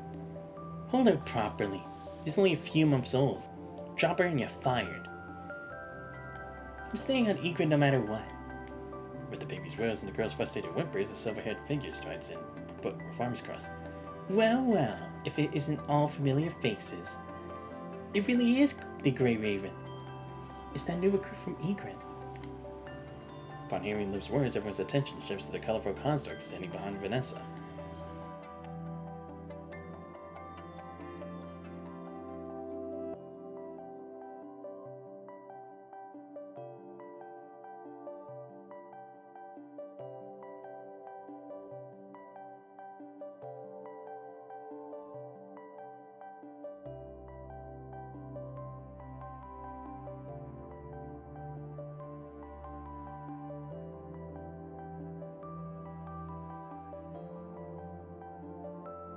Hi there. I'm not exactly new here anymore.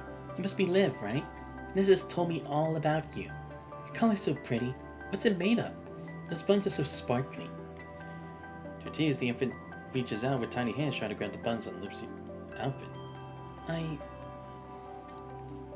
Leia, stop making a fool of yourself. You can find someone else to stay. Oh, right, yeah, because she would be the new replacement for Teasel on the new Egret Squad, right? I haven't even had the chance to say hello. We just gotten the people from Conservation Area 190 to their shelter where we were immediately dispatched to bail you and those temporary squad members out. By the time I get back to Babylonia, this whole ordeal is gonna add a few extra pages to my mission report.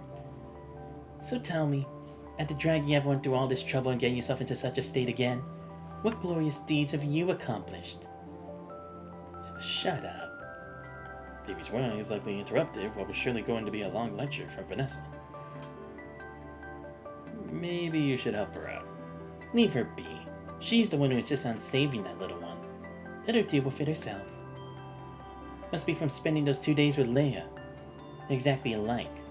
Both are so clingy and never let you go. Leia, can't you keep her quiet for just a moment? Despite Vanessa's constant prodding, Leia stands her ground and shouts back at protest. I wish I could.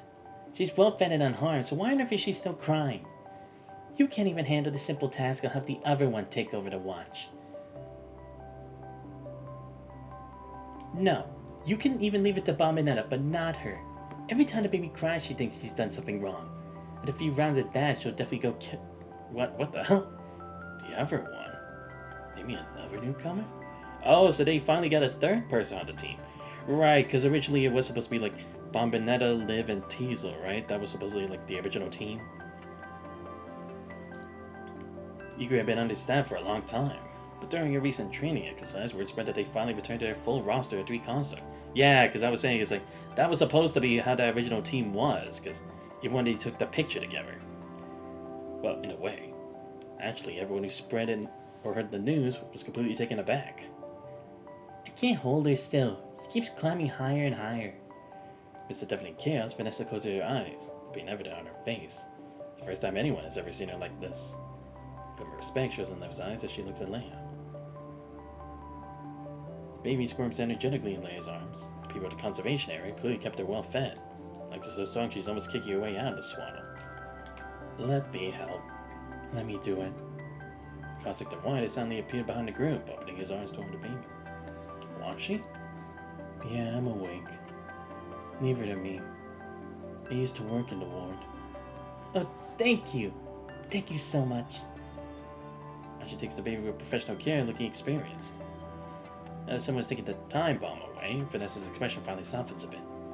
Back to business. We were working with Rosetta just now. The original plan was to escort the wounded to a new shelter. The journey was rough. Our transport vehicle was attacked. Huh? This flashes a teasing smirk. Nothing serious. I can't tell if you're lucky or what. I was expecting some major crisis, but when I walked in, I found your team fighting over such minor wounds. Better treat them quick before they heal on their own. Vanessa. Look at you all worked up. Take it easy, will ya? I changed the plan and had Rosetta deliver the experimental data and documents to Babylonia ahead of schedule. Better than having vultures swoop down from above thinking they can get their hands on whatever they want down here. Smart move. Because true, it's like anyone would want those kind of blueprints. And the thing is, like, we still don't know who else was in it. Because, no, actually, no, we do. It's like Kurino would have probably tried to get their hands on it again. Because, again, Kugawa Kurino / Pikmin involved in it. The high-ups must be in complete chaos by now. And I've heard Wanchi's memory data is crucial. Neither of you know Wanchi received orders to return to Babylonia yet, right? Yeah, I figured so. It's still unclear who's trying to cover things up or who's trying to take advantage of the situation. Still, even though we don't know who's dragging things out, you've got a group of elite conscripts around you now. Nothing should happen right under everyone's watch. Ah, I see. That's why she did it like that so that we wouldn't all come in like a perfectly wrapped present with a neat bow for whoever's trying to take down the information. Because if all the conscripts are together, Grey Raven, Egret, and Strikehawk, there's no way they could do anything to us. Because again, Wanchi's memory data is going to be very important to this case. Well, I just need to confirm you cheated death again. It would have been a real hassle if you died. The perfunctory well-wish, Vanessa turns away and is about to leave with Leia. Thanks, Vanessa. You should thank that construct instead. If he hadn't noticed the Red Tide's movements in time, we both might have been done for in the conservation area. None of this would have even mattered then. So many settlements vanished during the Punishing Crisis. Having grown up in Babylonia, there were things I couldn't even imagine until I actually came down to the surface. Nessa rarely speaks of herself. She has these usually personal words. Perhaps his first true understanding of life on the surface also came from some personal experiences in a disaster. Seeing how far he's willing to go for the troublesome kids now, I can guess what happened. Following Vanessa's gaze to the busy crowd, they sense the construct in white, as though gently soothing the infant.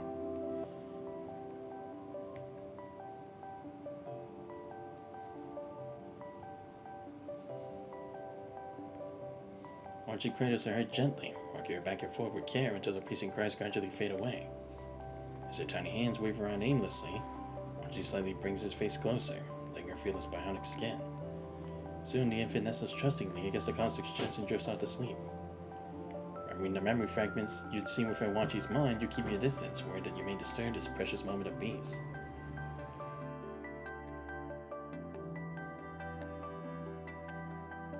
Excuse me. Please, let me through. Just then, several conscripts burst into the tent, frantically rummaging through everything in the corners. Where are the meds? Remember, I moved them here. Relax, they can't disappear. You check that shelf where I look over here. Young and composed conscript strides past Wanchi, who's holding a baby in the corner. Briefly searching the wooden crate, he rises to check on the other side. Oh, sorry, I almost stepped on you. It's okay. While seeing the baby sleeping in Wanchi's arms, the conscript quickly covers his mouth. And when Wanchi looks up, his eyes... Wait, is this Cien? Yeah? Are you Mr. Doctor?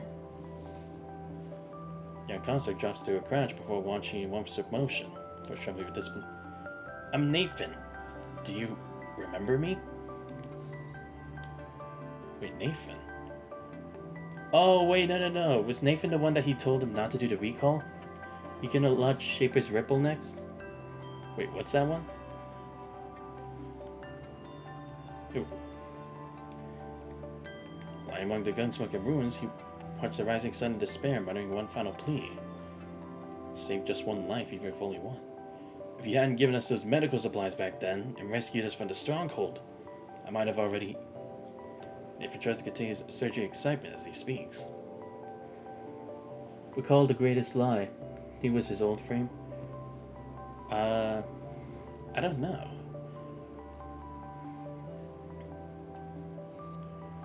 I mean, I did his interlude already. No, but that's not Shaper's Ripple, is it? The story we're from. I don't know. I mean, I've done all main story. Floating records I still have to do. There are still some floating records I have to deal with. But I don't know that name. This baby is from Conservation Area 190, right? Let me take care of her. I'm stationed there. With his words, Wanchi seems to finally snap back to reality, nodding slowly as he carefully passes the infant to Nathan. Alright. Thank you. Never just the baby swelling cloth. Soon the tiny floral patterned boat begins to rock once more.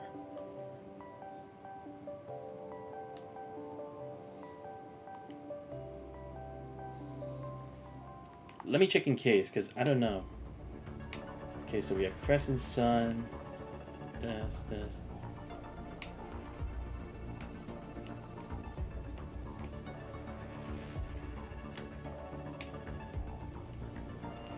So you said Shaper's Ripple? I have no idea what that is. I don't think it's any of these, right? No, this is all something different. I have so much to do. Never finished the main story. On Selena now. Did some Floyd Records. Ah, okay. Wait, is it maybe here? The General Promise? Here's the mains. No. That's not it. I will probably have to do these at some point. No, not this. No, not this. Yeah, but I'm just trying to check what you said. Let's see. Oh, that's way too much. Could be his interlude? I mean, probably, because if it's his interlude, I already did it. Oh no, his thing is Silent Night.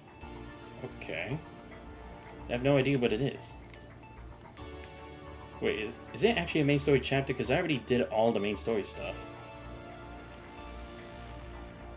But I feel like no, now that you say it, I feel like I do know that name, but... Oh, okay. Oh, this one, Lucius. No, I already did that a long time ago. Yeah. Well, not a long time ago, but I did it when it came out, yeah. I just didn't get, like, the perfect achievement on it. I'll probably just do that on my own time, but... Yeah. Yeah, because we had so much going on here. I forgot about that. Yeah, I'm, like, completely all caught up, like, to main story stuff. Alright, let's finish this. I'm only 2 parts left. Oh, no, 3. What the hell? It took me so much time to finish it. Those chapters broke my heart. Nah, for real. I completely understand, because that whole chapter was something else. Like, really. It's like, my heart definitely broke into millions of pieces there. And it definitely was long. But hey, it was a very interesting story, so I don't regret it for a moment. But I see, you've already done Shaper's Ripple. You already... Yeah, so you're on the current Selene chapter. Okay. Gotcha. On the Pilgrimage section. Or Pilgrimage Saga. Okay. President Essence. Science Council Testing Ground. After going through detailed inspection procedures and navigating numerous corridors, you finally stop in front of the sealed laboratory. I don't ship Commander and Luce, but I do understand they're okay. Oh, okay. Who do you ship?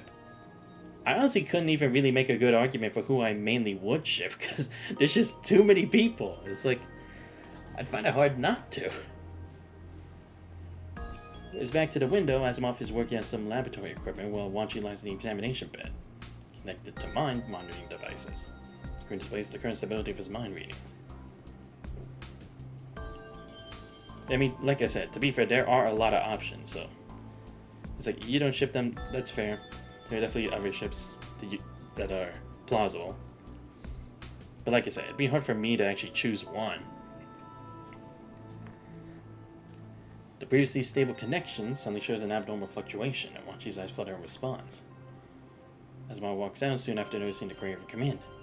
Perfect timing. I need you to tell me something about Wanchi's condition.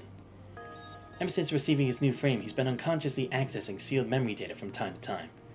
Currently, don't ship anyone. Bianca, Hanyu, Elisa are my favorite. Oh, okay. Alright.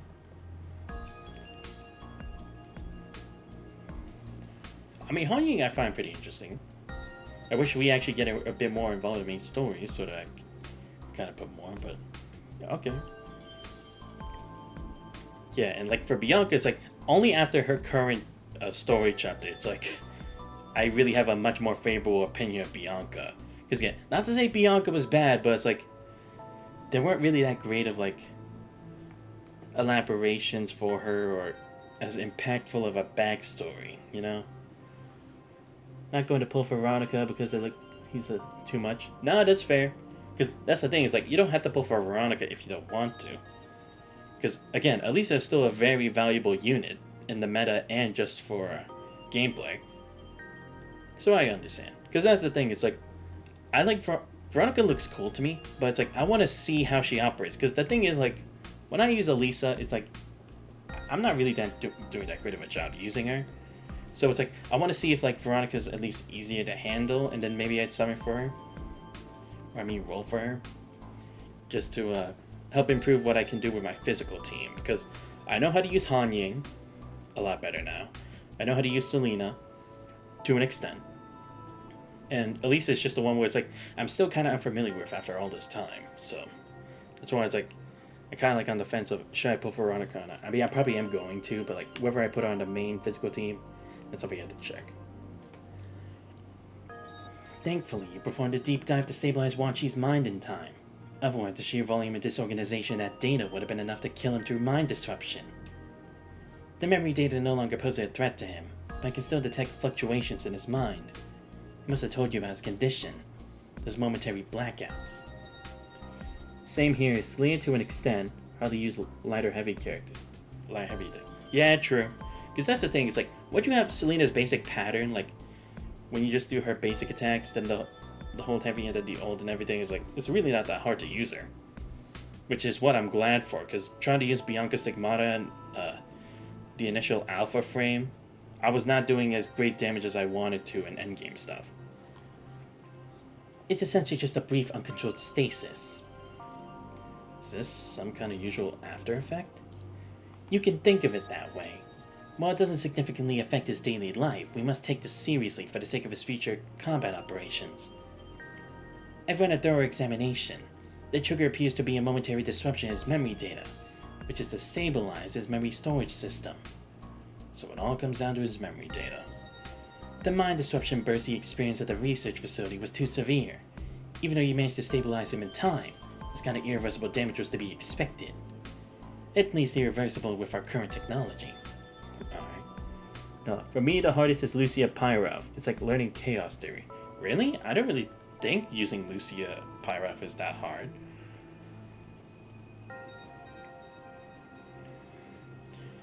I mean, I use her as my main DPS for the fire team. I mean, don't get me wrong, there are still other fun units you can use, like Blackrock Shooter, Hyperreal Lee. And I guess technically, yeah, those two would be much easier compared to Lucia's, because she does kind of have a lot going on. But it's like, the more I use her, the more I'm kind of used to like how I'm supposed to use her. I just need to remember how to use her, her status effect thing, because that's like, in the recent PPC, they've been asking for like teams with that kind of effect, and I'm like, I'm using Lucia, but it's like, I'm pretty sure I should be doing better damage and getting a higher score, but I'm just not doing something right. So it's like, that's the one detail I'm having an issue with Lucia Pyra. But aside from that, I was like, I'm fine with her. But again, that's just me. Is there any way we can treat this, even partially? Like temporarily switching back to his old frame? There are two solutions. The simplest one is temporarily reverting to the old frame. It's the standard method for dealing with mind deviation. We already tried it, but it doesn't work on Wan Chi. Another suggestion is to install an external memory module, with Abominata from Egret as a precedent. If we try something similar like with Wan Chi, the result should be more stable. After all, Wan Chi's condition isn't as complex as Abominata's. However, using external modules would sacrifice too much of Wan Chi's memory data. At the very least, he would lose the ability to recall memories freely. Ah, okay. Yeah, that would be tough. Which way? Hey Yuki, how you doing? Wan Chi himself has made it clear that he won't accept it. Wan Chi? After disconnecting from the monitoring device, Wan Chi walks over. Hard to imagine him friendly rejecting anything. Still, having delved into Wan Chi's mind before, you can somewhat understand how he feels. So many people had all traces of their existence erased. The memory data about them is moved to external storage. Wouldn't that mean they vanished completely from this world? Oh, yeah, because, like, he finally got those memories back, right? It's like, if he was to lose those memories again, yeah. I completely understand why he wouldn't want to do that. Because all those people, Shorthall, Thompson, Melvi, Wanshu, the kids. Doing okay, how are you, Twitch buddy? I'm doing fine. Just doing some Punching Grey Raven early today, because I'm going to do Trails in the Sky later tonight. Because I want to take more time doing that, because I'm actually going to go to the gym at 4 o'clock. Right now it's 2, and I'm almost done with this floating record, so I'm doing good on timing. And I finally got the, like I said earlier in a couple streams, I did already get the Digimon game, the Time Stranger one, and the Sonic Crossroads Racing. I will do stream for those this next week. It definitely will be happening. It's just I want to get this stuff through right now, so that I can have more free time to do that. Because like for like Trails and for East, I can just grind after those streams. So I won't have to get back to those immediately. And again, okay, we'll watch that with you. Yeah, no problem. And actually, like I was telling chat, I probably will put Trails in the Sky first chapter onto what's it called? I'm gonna do Trails on the Sky first chapter officially on Saturdays now, since now it's like I can take more time with Punishing Gray Raven as freely as I want, since I'm mainly caught up, and I don't have that many floating records I have to do left. So yeah. Now I gotta tell you, I'm very different from many. I don't really like Vera. She's too possessive. Hey, I mean, to each their own, you know. I like Vera because it's like she can be snarky, she can be mean, but she's pretty funny. That's to me. And again, it's like her latest floating record, it also hit me too. Not as crazy as it did for Lucia, but to an extent, you know? So, I can get it. Like I said, to each their own, everyone has their own taste, everyone has their own favorite characters. I'm not gonna judge you on that.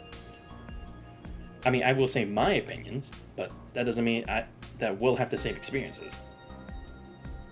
But yeah, I just like how Vera kind of is with everyone. She's just like bitchy at times, but then it's like she will be helpful at times, and then she has to be snarky, but it's like to an extent. I'm glad to hear. Yeah, no problem. Because like I said, there are so many different characters in this game, so many different backstories, and so many evolutions for characters. It's like, the thought's not always going to be the same forever. Some, it may strengthen something, some it may change, some it might not. It just depends on how one interprets it. It's kind of like when you try to interpret stuff in like Wuthering Waves or Star Rail, it's like, those are ideas that are formed that just haven't been revealed yet. So it's like, again, each person will just have their own way of thinking and processing and understanding something.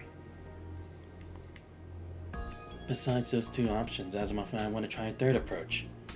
He's helping the ignored one and gives them a good home. Just a nice person. Yeah, true. Third approach? Asimov pulls over a document and gives the human a brief look at the publicly available research topics from a particular project group. This project group was established by the Science Council a few years ago, specifically to study various types of mind disruptions and constructs. Unlike most previous mind research, this project is specifically focused on medical applications, working in close collaboration with Starry Life. I've asked around. Wanchi's condition is quite unique. There aren't any similar cases in the project group yet, so he needs to make a decision. Would you be willing to assist in Clinical Laboratories research project on mind as the first case study? I'll be clear up front. The first clinical case always carries significant risks, and complete recovery cannot be guaranteed. I've seen many constructs struggling with mind deviation after effects. If we can use this opportunity to find new treatment methods for similar mind damage symptoms, we could help far more constructs than just myself. I see. Nah, 'cause true. I can see why, 'cause again, it's like, for helping with memory recovery and that stuff would be good. Whatever the odds, whatever the future holds, I know that this choice right here and now is the right one. Hey, I mean, Wanchi's never steered me wrong before, so... Or steered me wrong, so... Seeing Wanchi's serious expression, I was about not to respond. I can still guarantee some things. No need to be so serious. And you don't need to look so worried either. This is the newly approved administrative measures on clinical trial from Parliament. It emphasizes that the primary consideration in clinical trials is the rights and safety of test subjects. Before research is carried out, all experiment plans must be approved by the Ethics Committee. A strict ethical review needs to be performed and consent must be collected. The regulatory system will oversee the entire research process. Text flows smoothly as Asimov's fingers glance across it, concise, meticulous, and clear. These are the principles everyone must abide by. Humanity should have realized this by now. No proposition outweighs the survival of human civilization. While she finishes reviewing the documents, Asimov leaves it with a final remark. This weapon was meant to benefit our era, but someone used it against the wrong targets. Now it's time for someone to wield it as intended. And that's the thing, is like, along the way, we are correcting the mistakes of the past, you know, in our own way. to like make sure it never happens again. That's what I love with this whole thing with us teaming up with Asimov and influencing the Science Council. We are making a difference. Whether it's the floating records or the main story chapters, every journey we've been through has helped to be like, we won't let this happen again. Human lives and even conflict lives do have meaning. There's no need to like always like try to think about like for the greater good. You should always go for what can save the majority, right? It shouldn't always be like that. It's like you can sometimes choose a third approach that no one's ever thought of, or sometimes you may have to take those kinds of risks. But again, there needs to be an understanding before making those decisions, not just like spur of the moment or through an obsession or just trying to grasp at a faint hope that may not even actually be real. Like, we are helping to improve the world of Punishing Gray Raven as a whole. Maybe not by a lot, but at least to some degree.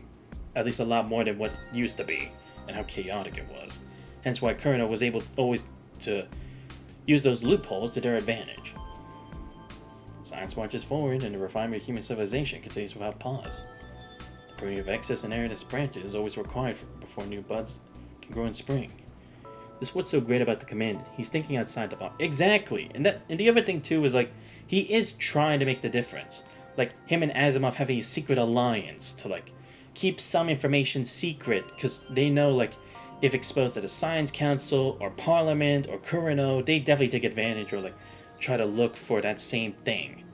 And they have their own sources for that. But it's like now they're trying to think steps ahead to make sure this doesn't happen. People don't try to manipulate the system, and keeping people under check who need to be kept under check.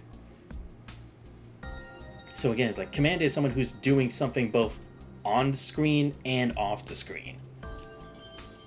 That's why it's like this kind of input NC is really good, you know? Once that's like only for stuff you see, it only is good to an extent. But here where it's like, even when they're not like the main person involved in it, or even though we don't see direct scenes of them doing something about it, they have at some point impacted the stuff and the environment going around that said individual. Which is like, as an insert MC, I like how the Commanded is being handled in this game. It's crazy, they use their company name as the antagonist.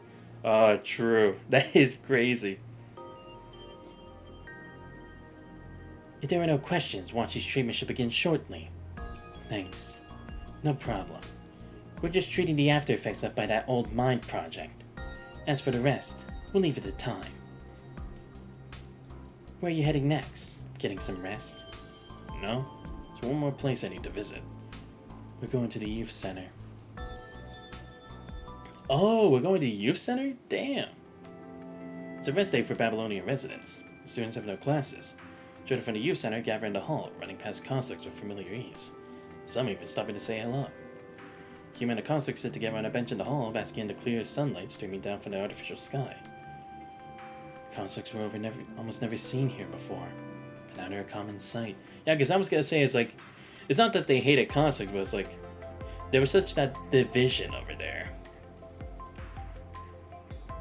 Gray Raven occasionally takes on requests from the youth center as well.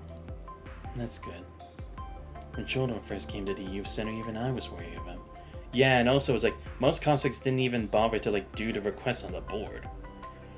Like Wanchi's birthday gift thing was only one of the few that they actually did. If I recall correctly, Teddy's mission released Agent Zero. Yeah, it was. Yeah, when we opened the invitation, yes.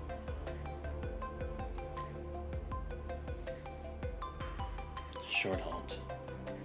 Handed over all of Short Halt's belongings found a research facility to Valeria. The mention of Short Halt brings to mind a conversation with Valeria, the commander of Scarab back when you were still on the ground. Everyone's still busy at the temporary shelter, but when Scarab's communication comes through, you answer it immediately. Valeria? The projection flickers violently, barely showing the woman's black hair. Valeria must be on a mission. Realizing Nicole's connected, the projection stabilizes for just a moment before a tall, commanding figure appears before everyone. Yeah, it's like, I've barely seen Valeria at all, so this is who she is. Wow. You know what, I could definitely see her as a Short Halt's commandant, you know? She looks tough. That gets straight to the question without looking at the human surroundings. I heard you have news about Short Halt. Cut the nonsense. Tell me straight. Is he dead? Yeah. Upon confirming the death of his squad member, Verlaire falls into a long, heavy silence. So those limbs of Short Halt I found back then, were they removed by the defectors? Did you do Yada's floating record yet? Not yet. That's the next one. I'm gonna try to find time to do that later on, sometime like the next coming weeks. I mean, I'm gonna try to see if I can do it before Veronica's release. Amazing. Hey, I mean, if I remember, Yuka Saotome is the boss, right, for that one? And I'm interested in that already, so I want to know what leads to that. But again, I'm gonna try to see if I can find time to do it before Veronica's floating record releases. And then hopefully I should be able to get that done. But again, that's just me hoping I can. If not, then I'll probably do it after. Or maybe I'll at least do one to start off, and then have Veronica's on the release date, and then do Yada's after. I don't know. I have a strange question? Yeah, sure. What up? It's probably meant to bait you. At some point, Wanchi's moved next to the human answer for Larry's question. Wanchi, you were the one who solved the case. I still have some candy that Short Halt gave me. I'll give it to you when we get back. Do you know where I can find the correct order of the side missions? Wait, what do you mean of this? Do you mean the interlude? I mean the floating records? I think that's like on their website, I think. I'll have to check. Candy. The one you gave him before. All of it? I understand. I'll come get it from you when you're back in Babylonia. And no further questions. Player accelerates once more, rushing toward her next mission. Wait, I have another question. Say it. A long time ago, you mentioned a video recording of Short Halt. That was the last piece of news Wanchi had heard about Short Halt before his disappearance. Player slows down again, studies Wanchi's face carefully, and hangs up. Before ending the call, she leaves Wanchi with one last message. Nothing important, just a lame joke. Floating records event. Let me check on my phone. I think I have that on a tab. I can check that right now. It's not really an issue.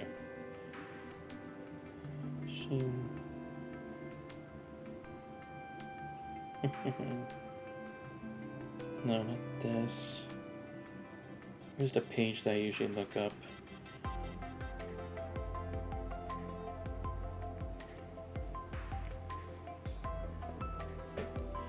Okay, let me check. PGR roadmap. Is this what it is? No, that's not it. Past content.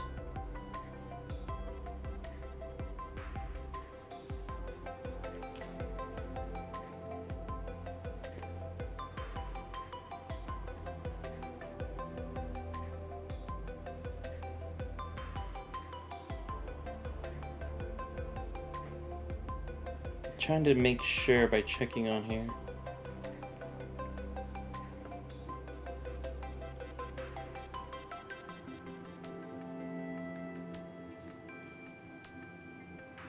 France.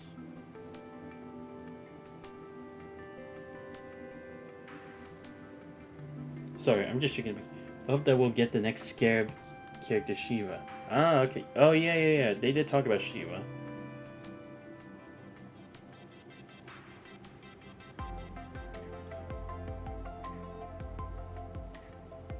Let's see. Sorry, I'm just trying to check that thing for you real quick.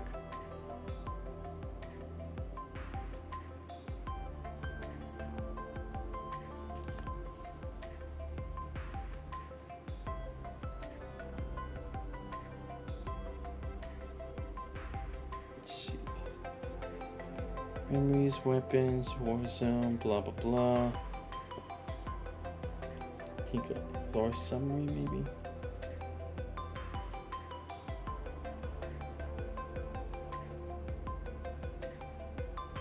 Oh, okay, here we go.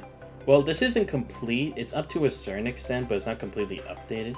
I would check grayravens.com, which is basically the PGR website.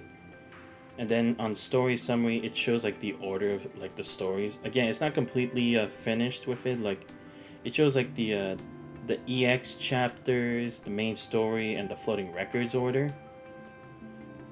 But I think like till the end, like when it goes to when day breaks and then after, it's not chronologically ordered.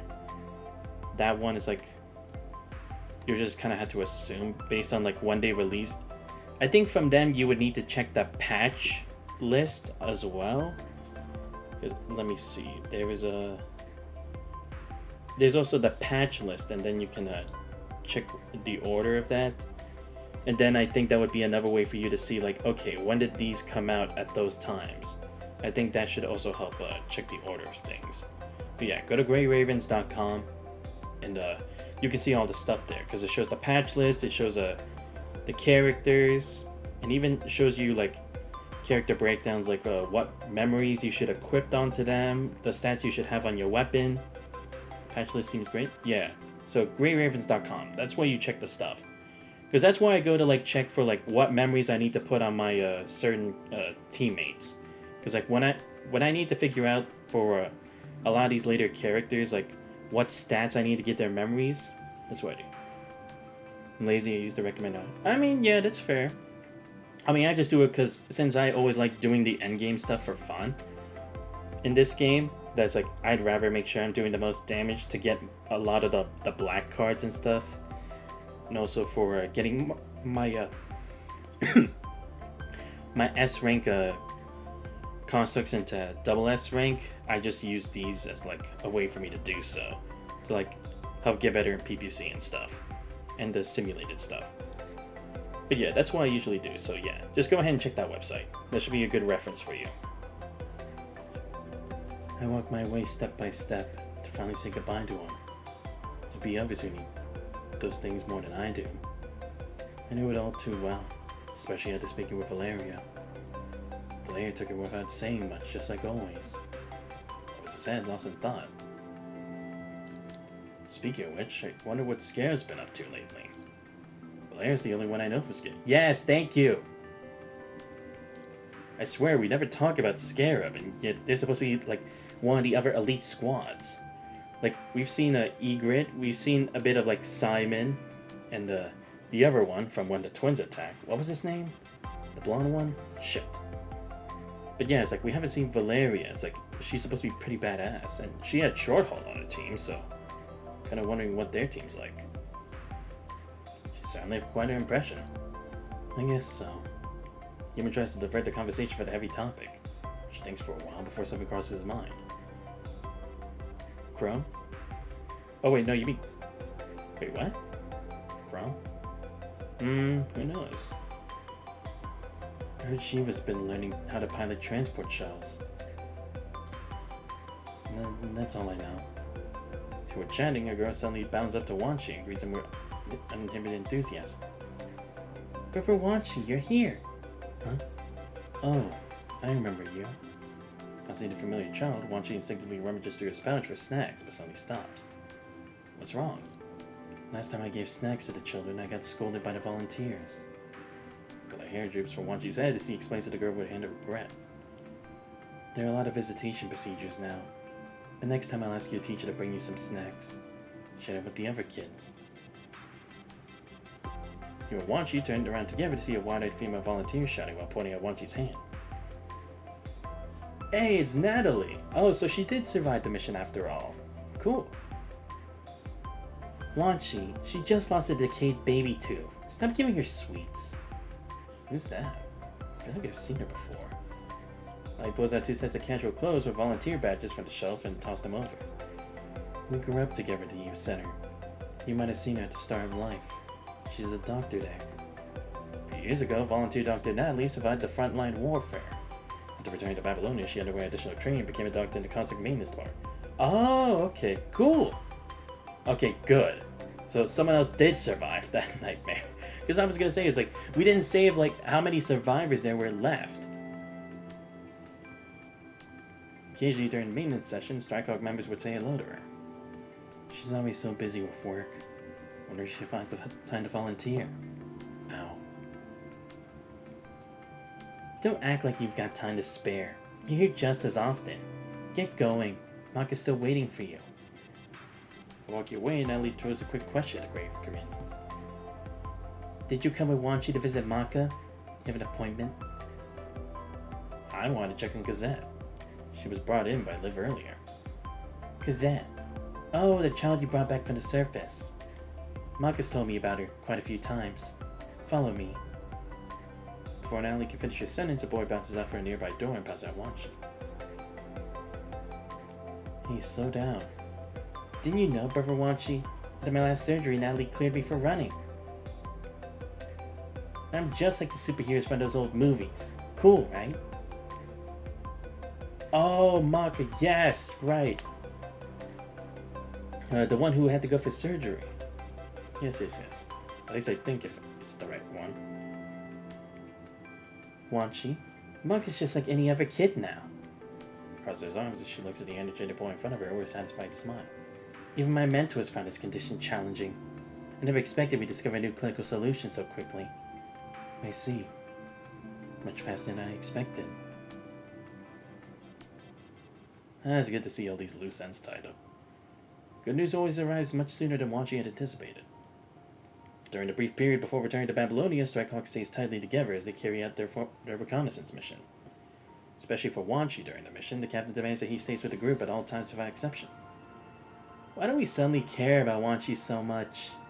After Rosetta brought back the evidence to Babylonia, people began investigating a construct desertion incident that Wanchi was involved in. During his time as a construct doctor, the main case was reopened. Oh, right, yes. That. Yeah, I figured they'd still, try to bring that up again. Whether they're trying to hide something or obtain information, they'll do anything to get what they want. Either they pulled up old Purifying Force archives and are even investigating Wanchi's temporary modification. Oh, that. Right, yes. Right, when he revealed the truth to those constructs, and Dr. Chiron took the fall. So they're trying to build a case against Wanchi. Let's focus on the mission for now. Gon performs one final check at a local punishing concentration before touching his terminal to submit the report. All remaining Header creatures ahead have been eliminated. Transport team is clear to advance. Please remind the volunteer doctors in your team to wear their protective suits properly. The punishing concentration levels are still quite high along the route ahead.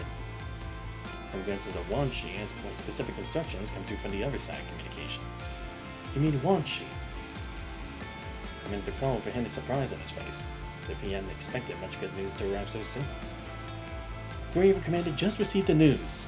We can return to Babylonia. Bianca asked the commander to relay this. Wanchi won't be added to the Purifying Forces list. We can rest easy now. I heard she passed along some information, an audio recording from that desertion incident. A voice message? Ah, right. Please thank her first. There's still plenty to deal with when we get back, but at least we got some good news. At last, Gron breaks into a relaxed smile. Awesome! We can finally head back. Wanchi, I got your sleeping pod all set up. You can try it out as soon as we return. You haven't been stashing anything else in there, have you? Definitely no more weird pillows. He's already gotten chewed out for it. A commoner's cheer, the transport fleet springs into action. One after another, vehicles pass before the Strikehawk members carrying engineering staff and volunteer doctors from Babylonia. Many young faces look around with curiosity and excitement, finding novelty even in the ruins surrounding them. It's my first time actually setting foot on the surface. It feels so different from what I saw in the footage. More people have come to the surface. Indeed, the volunteer doctors were the quickest to respond in Babylonia this time. Much faster than any previous mobilization. The security measures for volunteer doctors have been greatly enhanced. With support force members now leading volunteer teams, the casualty rate has been greatly reduced. Ah, right. For back what happened to Melvi, and back when he was stuck here. Grom seems to be recalling a certain support operation in the past. It's so much better now. As the transport vehicles pass by, the Strikehawk complete their mission and turn to leave. They toward another place that needs protection. They're the ones who stay on the vanguard. Come on, let's go!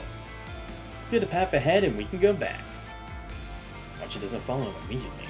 His gaze lingering at the wheel tracks of the ground and the receding figures of the newcomers. Raises his hand as if reaching out to touch both the distant past and future that lie beyond this moment. Wan Shi, what are you looking at? This is the future I've been longing for. I spent a lifetime venturing forward as both human and construct. So this is how far I've come. Spacing out again. Are you really okay? Yeah, I'm fine. Don't worry. Archie lowers his hands, turns around, and catches up with his teammates. Here I come. Let's go. That was a cool way to end it. But now we still got these two left. I'm guessing this will tell us what happened to Short Hauled after the events, but I'm not sure. 1, 2, 3. Bull leaves the chamber and finds its mark, precisely striking the corrupted wandering through the ruins. All remaining corrupted in the rear have been eliminated. Roger that. What about the wounded? I moved them undercover and left signal markers. You found them yet? Found them. They're all stable. Emergency repairs have been completed. Once she looks back to find several wounded constructs meticulously arranged together, her eyes closed. Once she's already mentally prepared, his first glance at the scene jolts him into stark alertness. Shoto, could you please stop? Oh, right. Keep heading toward my position. Still some loose ends I need you to tie up along the way. Pull another one of your silly pranks and Alice Chrome never sign us on missions together again. Well, think you're hot stuff just because you got a captain? We even have a commandant in Scarab. Besides, it's just some simple cleanup work. You could use the exercise. Simple cleanup? You mean like last time when you put two wounded constructs who were exes together? I had to play mediator for an hour? Isn't that easier than fighting? But now that you mentioned those weirdos, I heard they actually teamed up to file a complaint against you. Seriously? Short halt. Yeah, I get it. I'll be more careful from now on. It's the last time, I promise. Left some unfinished business in the previous location. I've gone too far to turn back now. You have to help me clean it up. Fine, I'm a scout. Next time I'll insist on taking point. Sure, fine. I won't complain about whatever mess you leave behind. Once she roughly cuts off the communication, contacts nearby support personnel to watch over the wounded undercover, and heads toward Shorthalt's location. With each step, his sense that something feels off only grows stronger. You first receive Shorthalt's advance forward signal, then discovers numerous corrupted corpses strewn along the road. An unnatural silence hangs in the air. When he tries to contact Shorthalt again, there's no response. He's not seeing anyone along the way until he reaches the exact coordinates that Shorthalt is supposed to be. Only a candy lies on the ground. It's the kind that Shorthalt always carries with him. Bends down to pick up the tiny mint candy. What's going on here? Turns the candy over his palm, examining it carefully, and he notices faint red light flickering on its surface. Oh no. His prank. The mint candy detonates in Wanchi's hand, causing a mild explosion that sends him stumbling to the ground. Electricity crawls up his mechanical arm, temporarily paralyzing the entire limb. Ah, I see. That's probably partially why we couldn't see what it was until now. You actually fell for that. Short halt. You're being way too careless. What if it had been a trap left by the enemy? How could the corrupted set up this kind of trap? Besides, I only picked it up because it belonged to you. A lilting melody echoes from the mint candy.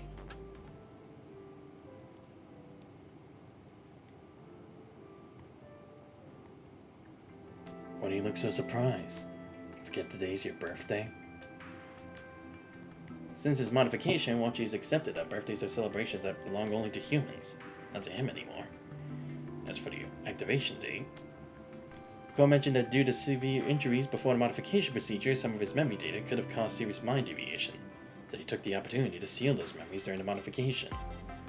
He has no memory of the day he was modified. Commonly, Shorthood's description is simple. During a refugee evacuation mission, they encountered an explosion, after which Chrome and his team found them and carried them back to base. Oh, wait, so Shorthaul wasn't missing during that time. Really? Wait, then when did he go missing? What gives? I assumed he went missing after that explosion because no one was there. So we actually did survive. Okay, so I guess Thompson was just the main casualty. Shit. Rip Thompson, man. The vanishing of Thompson and his teammates remain like a missing puzzle piece of Wanchi's memory, when he never manages to fill in. As for Shoto, he never mentions Wanchi's activation date. Likely because almost all his familiar teammates lost their lives during that mission. Yeah, because I was gonna say, it's like we know Thompson's not here. Oh, okay, so Shoto did survive. I did kind of wonder, because it's like, that would have been way too long ago if he had been missing since then.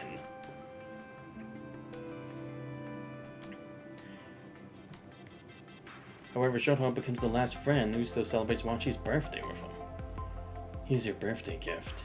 Stop daydreaming. Hands over a combat-style straight blade. Oh, thanks. What a surprise to hear that from you. I miss the days when you'd say thanks, Uncle. Such a well-mannered kid you were. Huh. Alright, enough talk. Let's pack up our gear and head back. Clear out all the corrupted up ahead. Didn't leave any stragglers for you to deal with. So don't worry. Shoto, why do you still celebrate my birthday? What's there to ask why about? You really want a reason? Maybe it's because I think you're still young. What? Getting modified is like putting your time on pause. No matter how many years pass after that, as long as you don't change frames, you still stay exactly the same. But there are still people who want you to keep growing, along with all the memory data you accumulated. That came out way too sappy. Shoto shivers at his own words and waves his hand dismissively as he walks ahead. Let's go. I still have a report to submit after the mission. File an application with it. Next time we're assigned to a mission together, I'll follow your lead, and then you take point. Well, that was short. Hey, I mean, I'll accept it. This trip, the kaleidoscope-like world opens up in front of him again. Shoto can't believe his rotten luck. She was jinxed like she came true for him. Oh, okay, here we go. So this is when it actually happens. Okay. So it happened after that point. Okay. Now I'm understanding when it happened. Because I was going to be like, are we assuming that it happened when he had gone, or when that whole mission went awry? But no, that wasn't the case. But damn, okay. As mission destination, he ran into deserters and an ascendant. When he regains consciousness, he finds himself in completely unfamiliar surroundings. Limbs all removed, and even his mind dropping with pain. Am I locked up here? Carefully examines the items both inside and outside the cage. Reach a conclusion. It's likely to be an abandoned research facility. What are the Ascendants up to with this abandoned facility? I knew you would be here. Male Consort appears in the doorway. Upon seeing Shoto's dismembered body, he sets down everything in his hands. Any Consort in this area must be a deserter. Shoto knows this well and has no time for pointless talk. The figure before him seems to know who he is. You're the captain Scarab, right? I'm Sawada. A long time ago, our squad went on a mission with you. He mentions the squad's name when Shoto was seen on the casualty list. Your entire squad should have been killed in action by now. I'm the only one left alive. Whatever, I'm a deserter now anyway.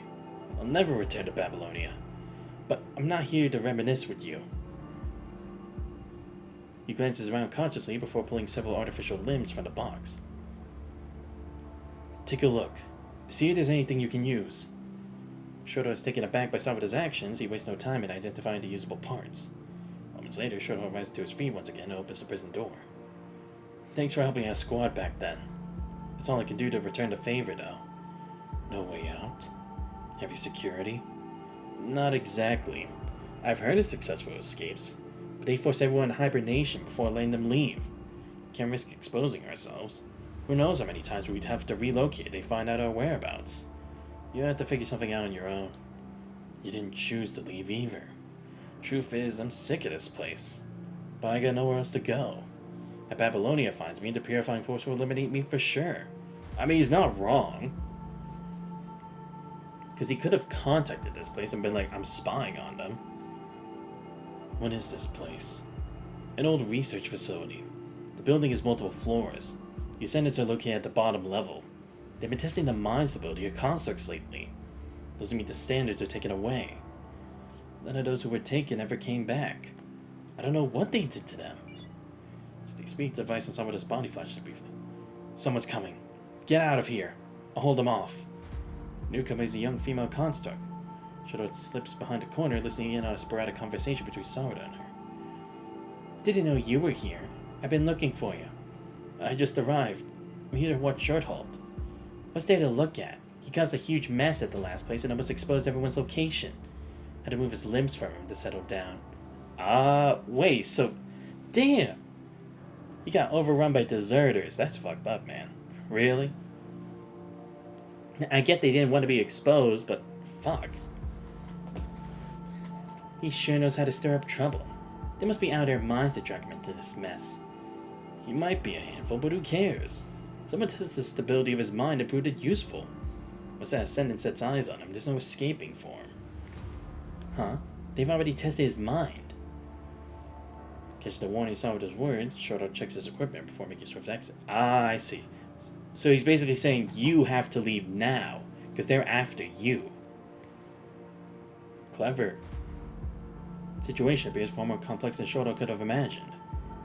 He weaves through the massive building, narrowly avoiding or swiftly eliminating the deserter constructs on patrol.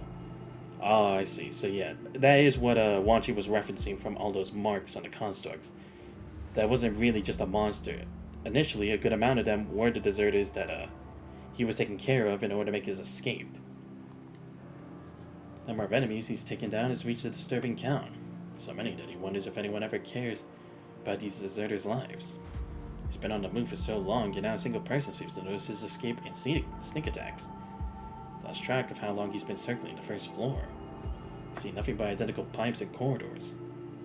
At last, he admits the eeriness of this place and decides to explore into the opposite direction of the escape route. He heads down to the first basement level. What is all this stuff? When Shoto steps into the basement level, he can't help but let out a gasp. The basement floor is even more unsettling than above. It resembles an orphanage more than a research facility.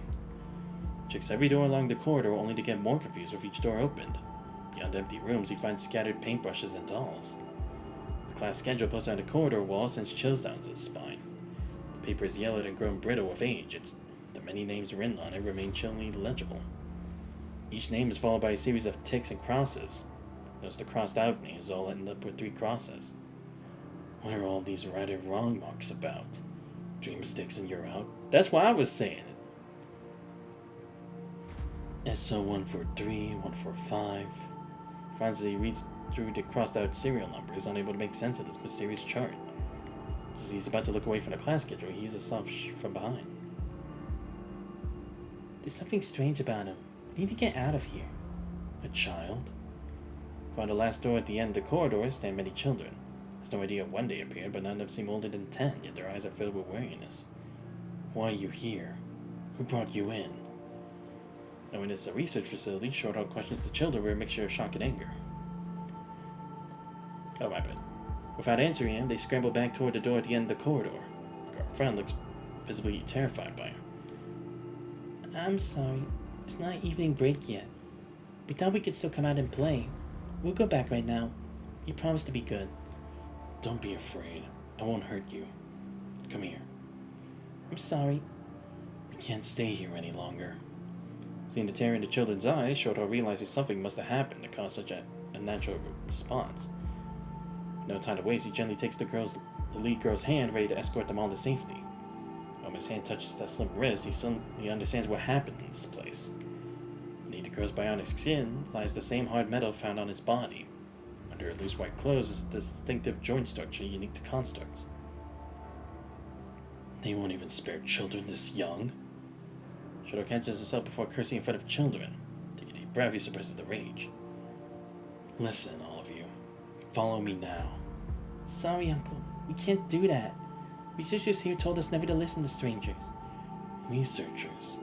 So there really are mad scientists here after all. Look at me. You can trust me. I'm just like you. Understand? He deliberately raises his arm, showing the children his newly assembled awkward-looking body parts. Do you also need to attend classes? Only then does Shoto realize what that class schedule truly is. He's out of words. There's only one purpose left in his mind. Get these innocent test subjects out of here. Alarms soon blare through the corridor, as many footsteps emerge from behind. Run! We just detected him up ahead. Or whatever you do, don't let that thing escape. Better get captured by Babylonia than killed by that freak. It's the researchers. They're coming. Kind of footsteps, Shuttle gauges the number of enemies ahead. Brutal fights is inevitable. We'll be spotted if we move forward. Do you know any other way out? I don't know. Cultivation area is right behind us. It's bedtime, Uncle. Let's go back. There's condensation liquid form on Shorthold's forehead as the footsteps and shouts draw closer. They're gonna find us. Puts the child into a nearby room, draws a weapon he scavenged from upstairs, and takes his position in the middle. Wait, number 7 is supposed to be gone already, right? So yeah, I guess this is like the illusion in his mind. These guys have long abandoned their research ethics. They deserve to die. In the next moment, fleeing researchers and guards in security uniforms appear before Shorthold. For hesitation, he opens fires. He's lost track of time. Tosses aside a never-broken dagger, scavenging new weapons from the bodies of researchers and security guards. How strange. Every researcher here knows how to fight. When will this ever end? Oh, no, right, because these are probably just the deserter constructs, right? That he's fighting. His mind gradually descends into chaos. Perhaps he's stayed in the building for too long. Seems to be in the process of forgetting. He can't even remember what's on the floor above anymore. Suspects he's experiencing symptoms of mind deviation. If only Valeria were here. Or won't she? Anyone will make my life easier. So let's count out how many enemies are in the research facility. No matter how many he takes down, an endless stream of white-coat personnel keeps rushing in.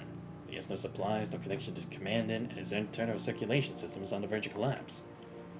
He directs the children to take shelter behind the door at the corridor's end. The children say it's the cultivation area where the adults raised them. Should be safe for now. No new enemies are rushing in for now, and he needs to take this chance to catch his breath. Notably, he hears everyone screaming in terror about a monster, supposedly a failed test subject that hatched from a strange egg. Along the way, he came across numerous bodies that were not killed by him. The bodies bear massive gruesome wounds as if torn apart by some large creature. Seems there are quite a variety of research projects going on here. Destroyed by the very monsters they created with their own hands. With a sardonic smile, Shorthold straightens up and checks his remaining equipment. A brief moment of peace lowers his guard, first to notice the enemy approaching from behind. Shorthold? The mind deviation has not slowed Shorthold's reflexes. Bends around tossing his weapon to the enemy's chest cavity, lodging in between the ribs before withdrawing it to make a deep cut. Vital fluid gushes from the male researcher's wound. Another one down. So much vital fluid. Wait. Vital fluid? Yeah, I see. Yeah, it was Salvador, wasn't it? But he couldn't tell, because his mind is already deviated beyond a point. Vital fluid is soaked through the lab coat, sending an odd hue reminiscent of the coating of Babylonia's constructs. Squeezes his eyes shut, trying to stabilize his mind as he recalibrates his visual module. When his eyes open again, he sees a familiar construct lying at his feet. A construct? Soda?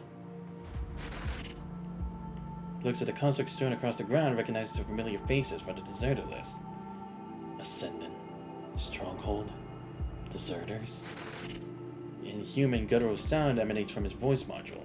As everything before his eyes begin to warp, spin, and melt together, like patterns in a kaleidoscope or oil spreading across water. He seems to have realized something. He crawls through the long abandoned corridors, searching until he finds the stairs. Near the upper floor, he discovers shattered incubation tanks and more remains of deserter constructs. All being was he personally inflicted. By that point, he was supposed to have escaped, but might have got confused again. So he had already been strung together with the scorpion. Chaotic sounds echo to his mind, shrieking like hetero creatures. Whenever he tries to identify these voices, he loses control of the body. I heard about it. The first egg hatched into a scorpion.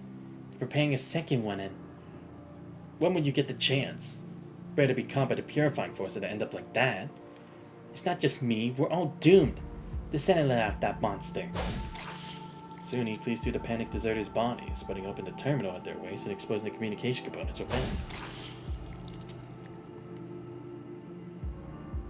It's not Shorthold. He is but one of countless shattered minds, writhing in terror within the shell of this scorpion-like construct. my teammates. They all died right in front of me. My legs blown to pieces. I must run, far from the punishing battlefield. Farther the better. I just want to survive. All minds deemed stable are being fed to the Ascendant's massive furnace. According to the purple-haired Ascendant, this is all preparation for our mother to give birth to a satisfactory child. Bye for now, have a great time. Thank you, Renala. Great seeing you. I'll see you next time. Love your videos. Thanks, Renala. Appreciate it. I'll be seeing you next time. Screens merge into one as they live in this twisted form, some by choice, others by force. Even the punishing virus here joins in. The information stored inside floods into the furnace, allowing it to witness the stories that concluded years ago. See those children. Those phantoms of the experimental construct. Ah, so that's why they're in his mind. Right. Because the asking that, right? I see. So nothing but a phantom after all. Looks at the damaged terminal. It's a standard issue Babylonia equipment. While he briefly takes control, he makes a quick decision. Oh, I see. But the last bit of his mind still intact, that's when he made those, hoping someone would find them. Hopefully either Scarab or Wanshi, because they would know this trick. Leaves behind special signals, tracks their remains to one spot and marks warnings on danger everywhere. During this time he passes by corrupted, that's just as peculiar as he is. Right, of course, because if they were just spread out, it would be like, oh, it's just another punishing attack. It's just the red tide as usual. But here they would know that if like it's so unusual, the fact that it's unusual would be like, oh, maybe it was an ascendant. Maybe there's something more going on here. Maybe there's a deeper secret. We have to find out, like another Kurna project. I see. Very clever. That's just like Shorthold. He finds his own voice in a barely functional terminal, leaving messages for potential future visitors. And these grave warnings the one to be wary of is none other than himself. Right. That's why Wanshi said his voice sounded weird, because he had already been transformed by then. As he grows weary, about to slip back into chaos, he finds a candy wrapped in green paper. Finally, at the cultivation area's back door, the path leading to his ending, gently places it down to candy. Right, Wanshi's birthday gift. Alright. This is it. His delusion, short on having regained some stamina, returns to the cultivation area where the children he had sworn to protect await. The children, seeing the reassuring conflict approach, instinctively gather around him. Give where they silently wait for a future that will never come. He spreads his arms wide, welcoming the children. The kaleidoscope-like world opens up in front of him again. Ah, man. I swear, they always gotta do us like this. Like, show us that this is how this shit happens. Oh, okay. Here you go, Renala. If you watch the end of this video later, this is for you. After this, we have Crescent Sun, and then Shaper's Ripples comes out. This is for you. Because like I said, they didn't update it all the way to the newest chapters here on the GrayRavens.com website. So this is how it is. After you do the long goodbye, you gotta do Crescent Sun after, and then Shaper's Ripples. There you go. So yeah, that's how the order of chapters goes. This is for you. Alright, with that, we have finished the long goodbye. And of course, we had to end it in an eerie way, because it's not all sunshines and rainbows at the end of the day. You still have to learn the truth, and I'm glad I did. But I will say, I'm kind of disappointed we didn't get to see what the actual full mission of it was that led him to disappear. But then again, I guess by then, Wanshi and everyone else wasn't really there with him during that mission, and he was on a solo mission. And I guess maybe because of the Ascendants, they were able to jam the signals, so Shorthawk couldn't have tried to call for backup when the deserters had like overwhelmed him. But damn. Fuck me, man. Rip Shorthawk, man. He got done dirty. Like, he would have been a cool guy to have on the team. And he was always thinking about the future, man. Always thinking about the kids. Like, even back then, when it came to Wanshi and Pello, he was thinking about their future. And what's best for them. It's like, why did someone like him have to go, man? Someone who actually cared about the future. Who cared about humanity. And it was actually a decent person. What the fuck, Kurna? Or Lithos? I'm gonna make him pay. Not only for what happened at the Cradle of Deep Blue, but now I have more of a hatred towards Lithos for what he did to my man Shorthold. But wow, another amazing floating record. I gotta say, they do just get better and better. Because like I said, Bridges was pretty good. And actually seeing the whole thing with her and her team. And then Soaring Beyond was pretty good as well. But The Long Goodbye is definitely one of the better, the later ones that showed up. Would I say that I could take over or go above Lilith's or Gediveh's or Vera's? I would say yes. Like my top of the recent ones I have done, I would definitely say Long Goodbye would be at the top. I'd say probably Spark to Wildfire would be next, because actually seeing like her real connection with Commandant, because it's like I always had the sense it's like they definitely knew each other a bit more than she let on, because she seemed to really understand the Commandant. It's like she's not been a part of the team. She may have worked a couple missions, but that doesn't mean she'd know them that well when he risked his life. So it was great to get that understanding. Then I'd say Deceiver's Rapture, just because I mean it was just very interesting seeing like the side of an Ascendant and the whole thing with Lady Manzano and shit. That was wild. And Gediveh's, don't get me wrong, I got interested in it, but it kind of went a bit weird with like the whole back and forth of like how things rewound and how like the Commandant was there too. I mean, they did give the thorough explanation later on, but for a while it did kind of seem like I didn't even know where it was. But these other ones were still pretty good too. Like the Floating Reverie wasn't too bad. Again, the thing about her and do you ever remember the Church of Machina being stuck in the that weird hallucination thing, even though like they were in reality? That one, that kind of threw me for a loop. The Sands of Wrath was a good one, because we finally got to see Nigel, man. Especially since when we done with Watanabe's Epitaph chapter, we only saw Nigel when he was like, not corrupted, but you know what I mean. He wasn't his normal self. It's like, how did we get to that point? It's like, that's how he ended up like that, and he was actually a part of a Wanchian crew back then in the old days. And to actually see that Noctis was actually the old man's like student in a way, that was crazy. I never thought we'd have a connection like that, but that was really cool to see.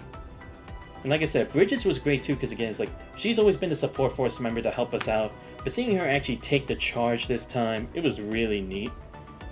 And seeing it connect back to like her life before becoming a construct, like about her parents and the mystery behind it, and what the secret of their deaths really meant, and getting justice for other people who had gone through that same experience as her, but like never knowing the truth about what happened to them, always being told, oh, it's just something had gone wrong and that's it. Like they deserve to know the truth, and she was that voice who kept screaming even after so many years to get the truth exposed, and she finally did. But alright, with that, it's going to be the end of the stream for today. Like I said, I'll see if I can do the Crescent Sun sometime this week. I mean, maybe not, because like I said, I want to start the Digimon game and the Sonic game sometime this week, but I don't know what days I'll do it. I'll see if maybe I can find days to do like a double feature stream, so then I can try to do both, like, and maybe add at least this one in. Because I don't know how long this is going to be. How many parts is this? I'm going to check. 19. Okay, yeah, maybe it's possible to do in 2 streams. Maybe. But I have to see. Because like I said, I do want to do Veronica's stream, or her floating record on the day it releases. Or hopefully. What day is the 10th again? It should be like Friday? Let me check the calendar real quick. Yeah. Like Friday or maybe Saturday. I don't know. I keep forgetting like how the time works for this. But if it's like on a Saturday, I'll see if maybe I can do it like on the same day as Trails in the Sky, or maybe again just do it on Friday. Because I do want to see like another Church of Machina's chapter after all this time. We haven't had one in a while since the Hanying one, and we will do Woven Prologue, but that'll probably be like after I do a Crescent Sun as well. Because like I said, I want to get through all these amazing floating records. But yeah, with that, I think we can now safely say it has now been a full year since I've played Punishing Gray Raven. And I gotta say, I have been in love with this game for almost the entirety of it. Again, there are some moments where it's like, I'm kind of like, this logic doesn't really follow, or like sometimes like, the way I investigate and do stuff on the PC can be faulty at times, but for the most part, I've had fun. The different fighting styles, everyone has their own unique weapons. how grinding really doesn't make it that difficult for you to get the characters you want. The storytelling, amazing. The cutscenes are really great too. Even like some extra fighting scenes that we see, like with Lucia with Vonnegut, Wanchi with Shorthold and all that. It's crazy. But damn, rip my man Shorthold. But we finally got justice for my man. Finally got justice for him. And again, Wanchi's was just another great one. Like, I knew Wanchi was great from like his initial chapters, like as him as like the guy in Strike Hawk Squad, but now this one was just amazing. But yeah, I've had so much fun with Punching Grey Raven. Let me give a huge shout out to Guardian Soulblade who recommended this game to me, because yeah, I played Wuthering Waves, I played Honkai games, but I've always seen like ads about this game, but never really got into it. Not that I didn't want to, but I just never got around to it. But I am so glad I got into this and got to meet so many of you in the community as well. Especially you, Analysis. Great seeing you here. But yeah, I've just had so much fun. It's been great talking to you guys about like speculating on the story, giving my own thoughts and my own theories about it, what potentially we have for the future of the game later on, giving me tips on like how I can improve my fighting and capabilities and using characters properly, like I needed for Wanchi, because like again I wasn't able to pull off that ult. But it has been great seeing all of you commandants here with me along this journey. And like I said, this ain't gonna stop. I'm not gonna stop punching Grey Raven. It just won't be weekly anymore like it normally is on the schedule. Like I said, I'm gonna put Trails in the Sky first chapter on Saturdays, but I will still keep streaming Punching Grey Raven whenever I get the chance, because again, I just can't let go of this game. It's just so fun and entertaining. But yeah, since like the Blackrock Shooter collab, all the way to the DMC5 collab, and now this, like this game has a lot of great things about it, and I can't wait to see what more we have in store. Because again, it's like now with the whole main story in Pilgrimage Arc after Dreams Rewound being on a whole reset, the future is unpredictable now. Now that we've gone through everything, we don't know what happens next. We thought we were going to go through a whole rewind of a lot of chapters since Dream Till the Timeless End with the theory of the time prison, and then seeing Echoes Adrift, thinking that it was going to be like that for the rest of the chapters. But no, we're not going through a rewind and just fixing or making things worse. We're just going through something completely different next. And I do like that. You know, sometimes people like to drag on like memories and stuff, One Piece, or like put too much filler arc Naruto, and then just wasting time. But this game doesn't fuck around.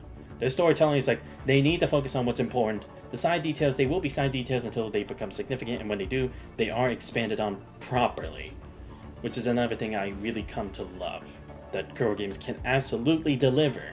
Again, we just need to hope that they can put this much effort in Wuthering Waves, because don't get me wrong, it's not like they're in desperate need for it, it's not like it's in a terrible state, but I feel like if they followed a similar formula like they have done for the storytelling here with the balance of action, it could definitely go back to being like the peak game to play. But like I said, with a Do It Night Abyss coming up towards the end of the month, I'm gonna have to find time when I do that later on. But again, hopefully I'll be finished with at least East Nine Master of Nox, and then I can put a different game for Sundays and figure out exactly how we'll do it. Like I said, I will do a Trails in the Sky first chapter later tonight, so hopefully I'll see some of you guys there. And yeah, this experience with Punching Grey Raven, it's been a lot of fun, and it's still gonna keep going. It's not gonna end anytime soon. 夜更かしはダメ。子供でもわかるよ。はい。アメちゃん。今日もお疲れ。食べたら休んで。あとはやっておく。 But yeah, anyway, let me give a huge shout out to Renala C and Yuki-N19 for both showing up at the stream. Great chat with both of y'all. Anyway, if you guys did enjoy the stream but already found the channel, please make sure to leave a follow. Much appreciated. Check out my YouTube channel where I post a lot of VODs. Subscribe there as well. Join Discord, you guys know already. Links to all those are on the channel. But this has been Xantos Vice. I hope you guys have a great rest of your day. And also, a whole year of Punching Grey Raven, and we're not stopping anytime soon. I'll see you guys next time. We're out.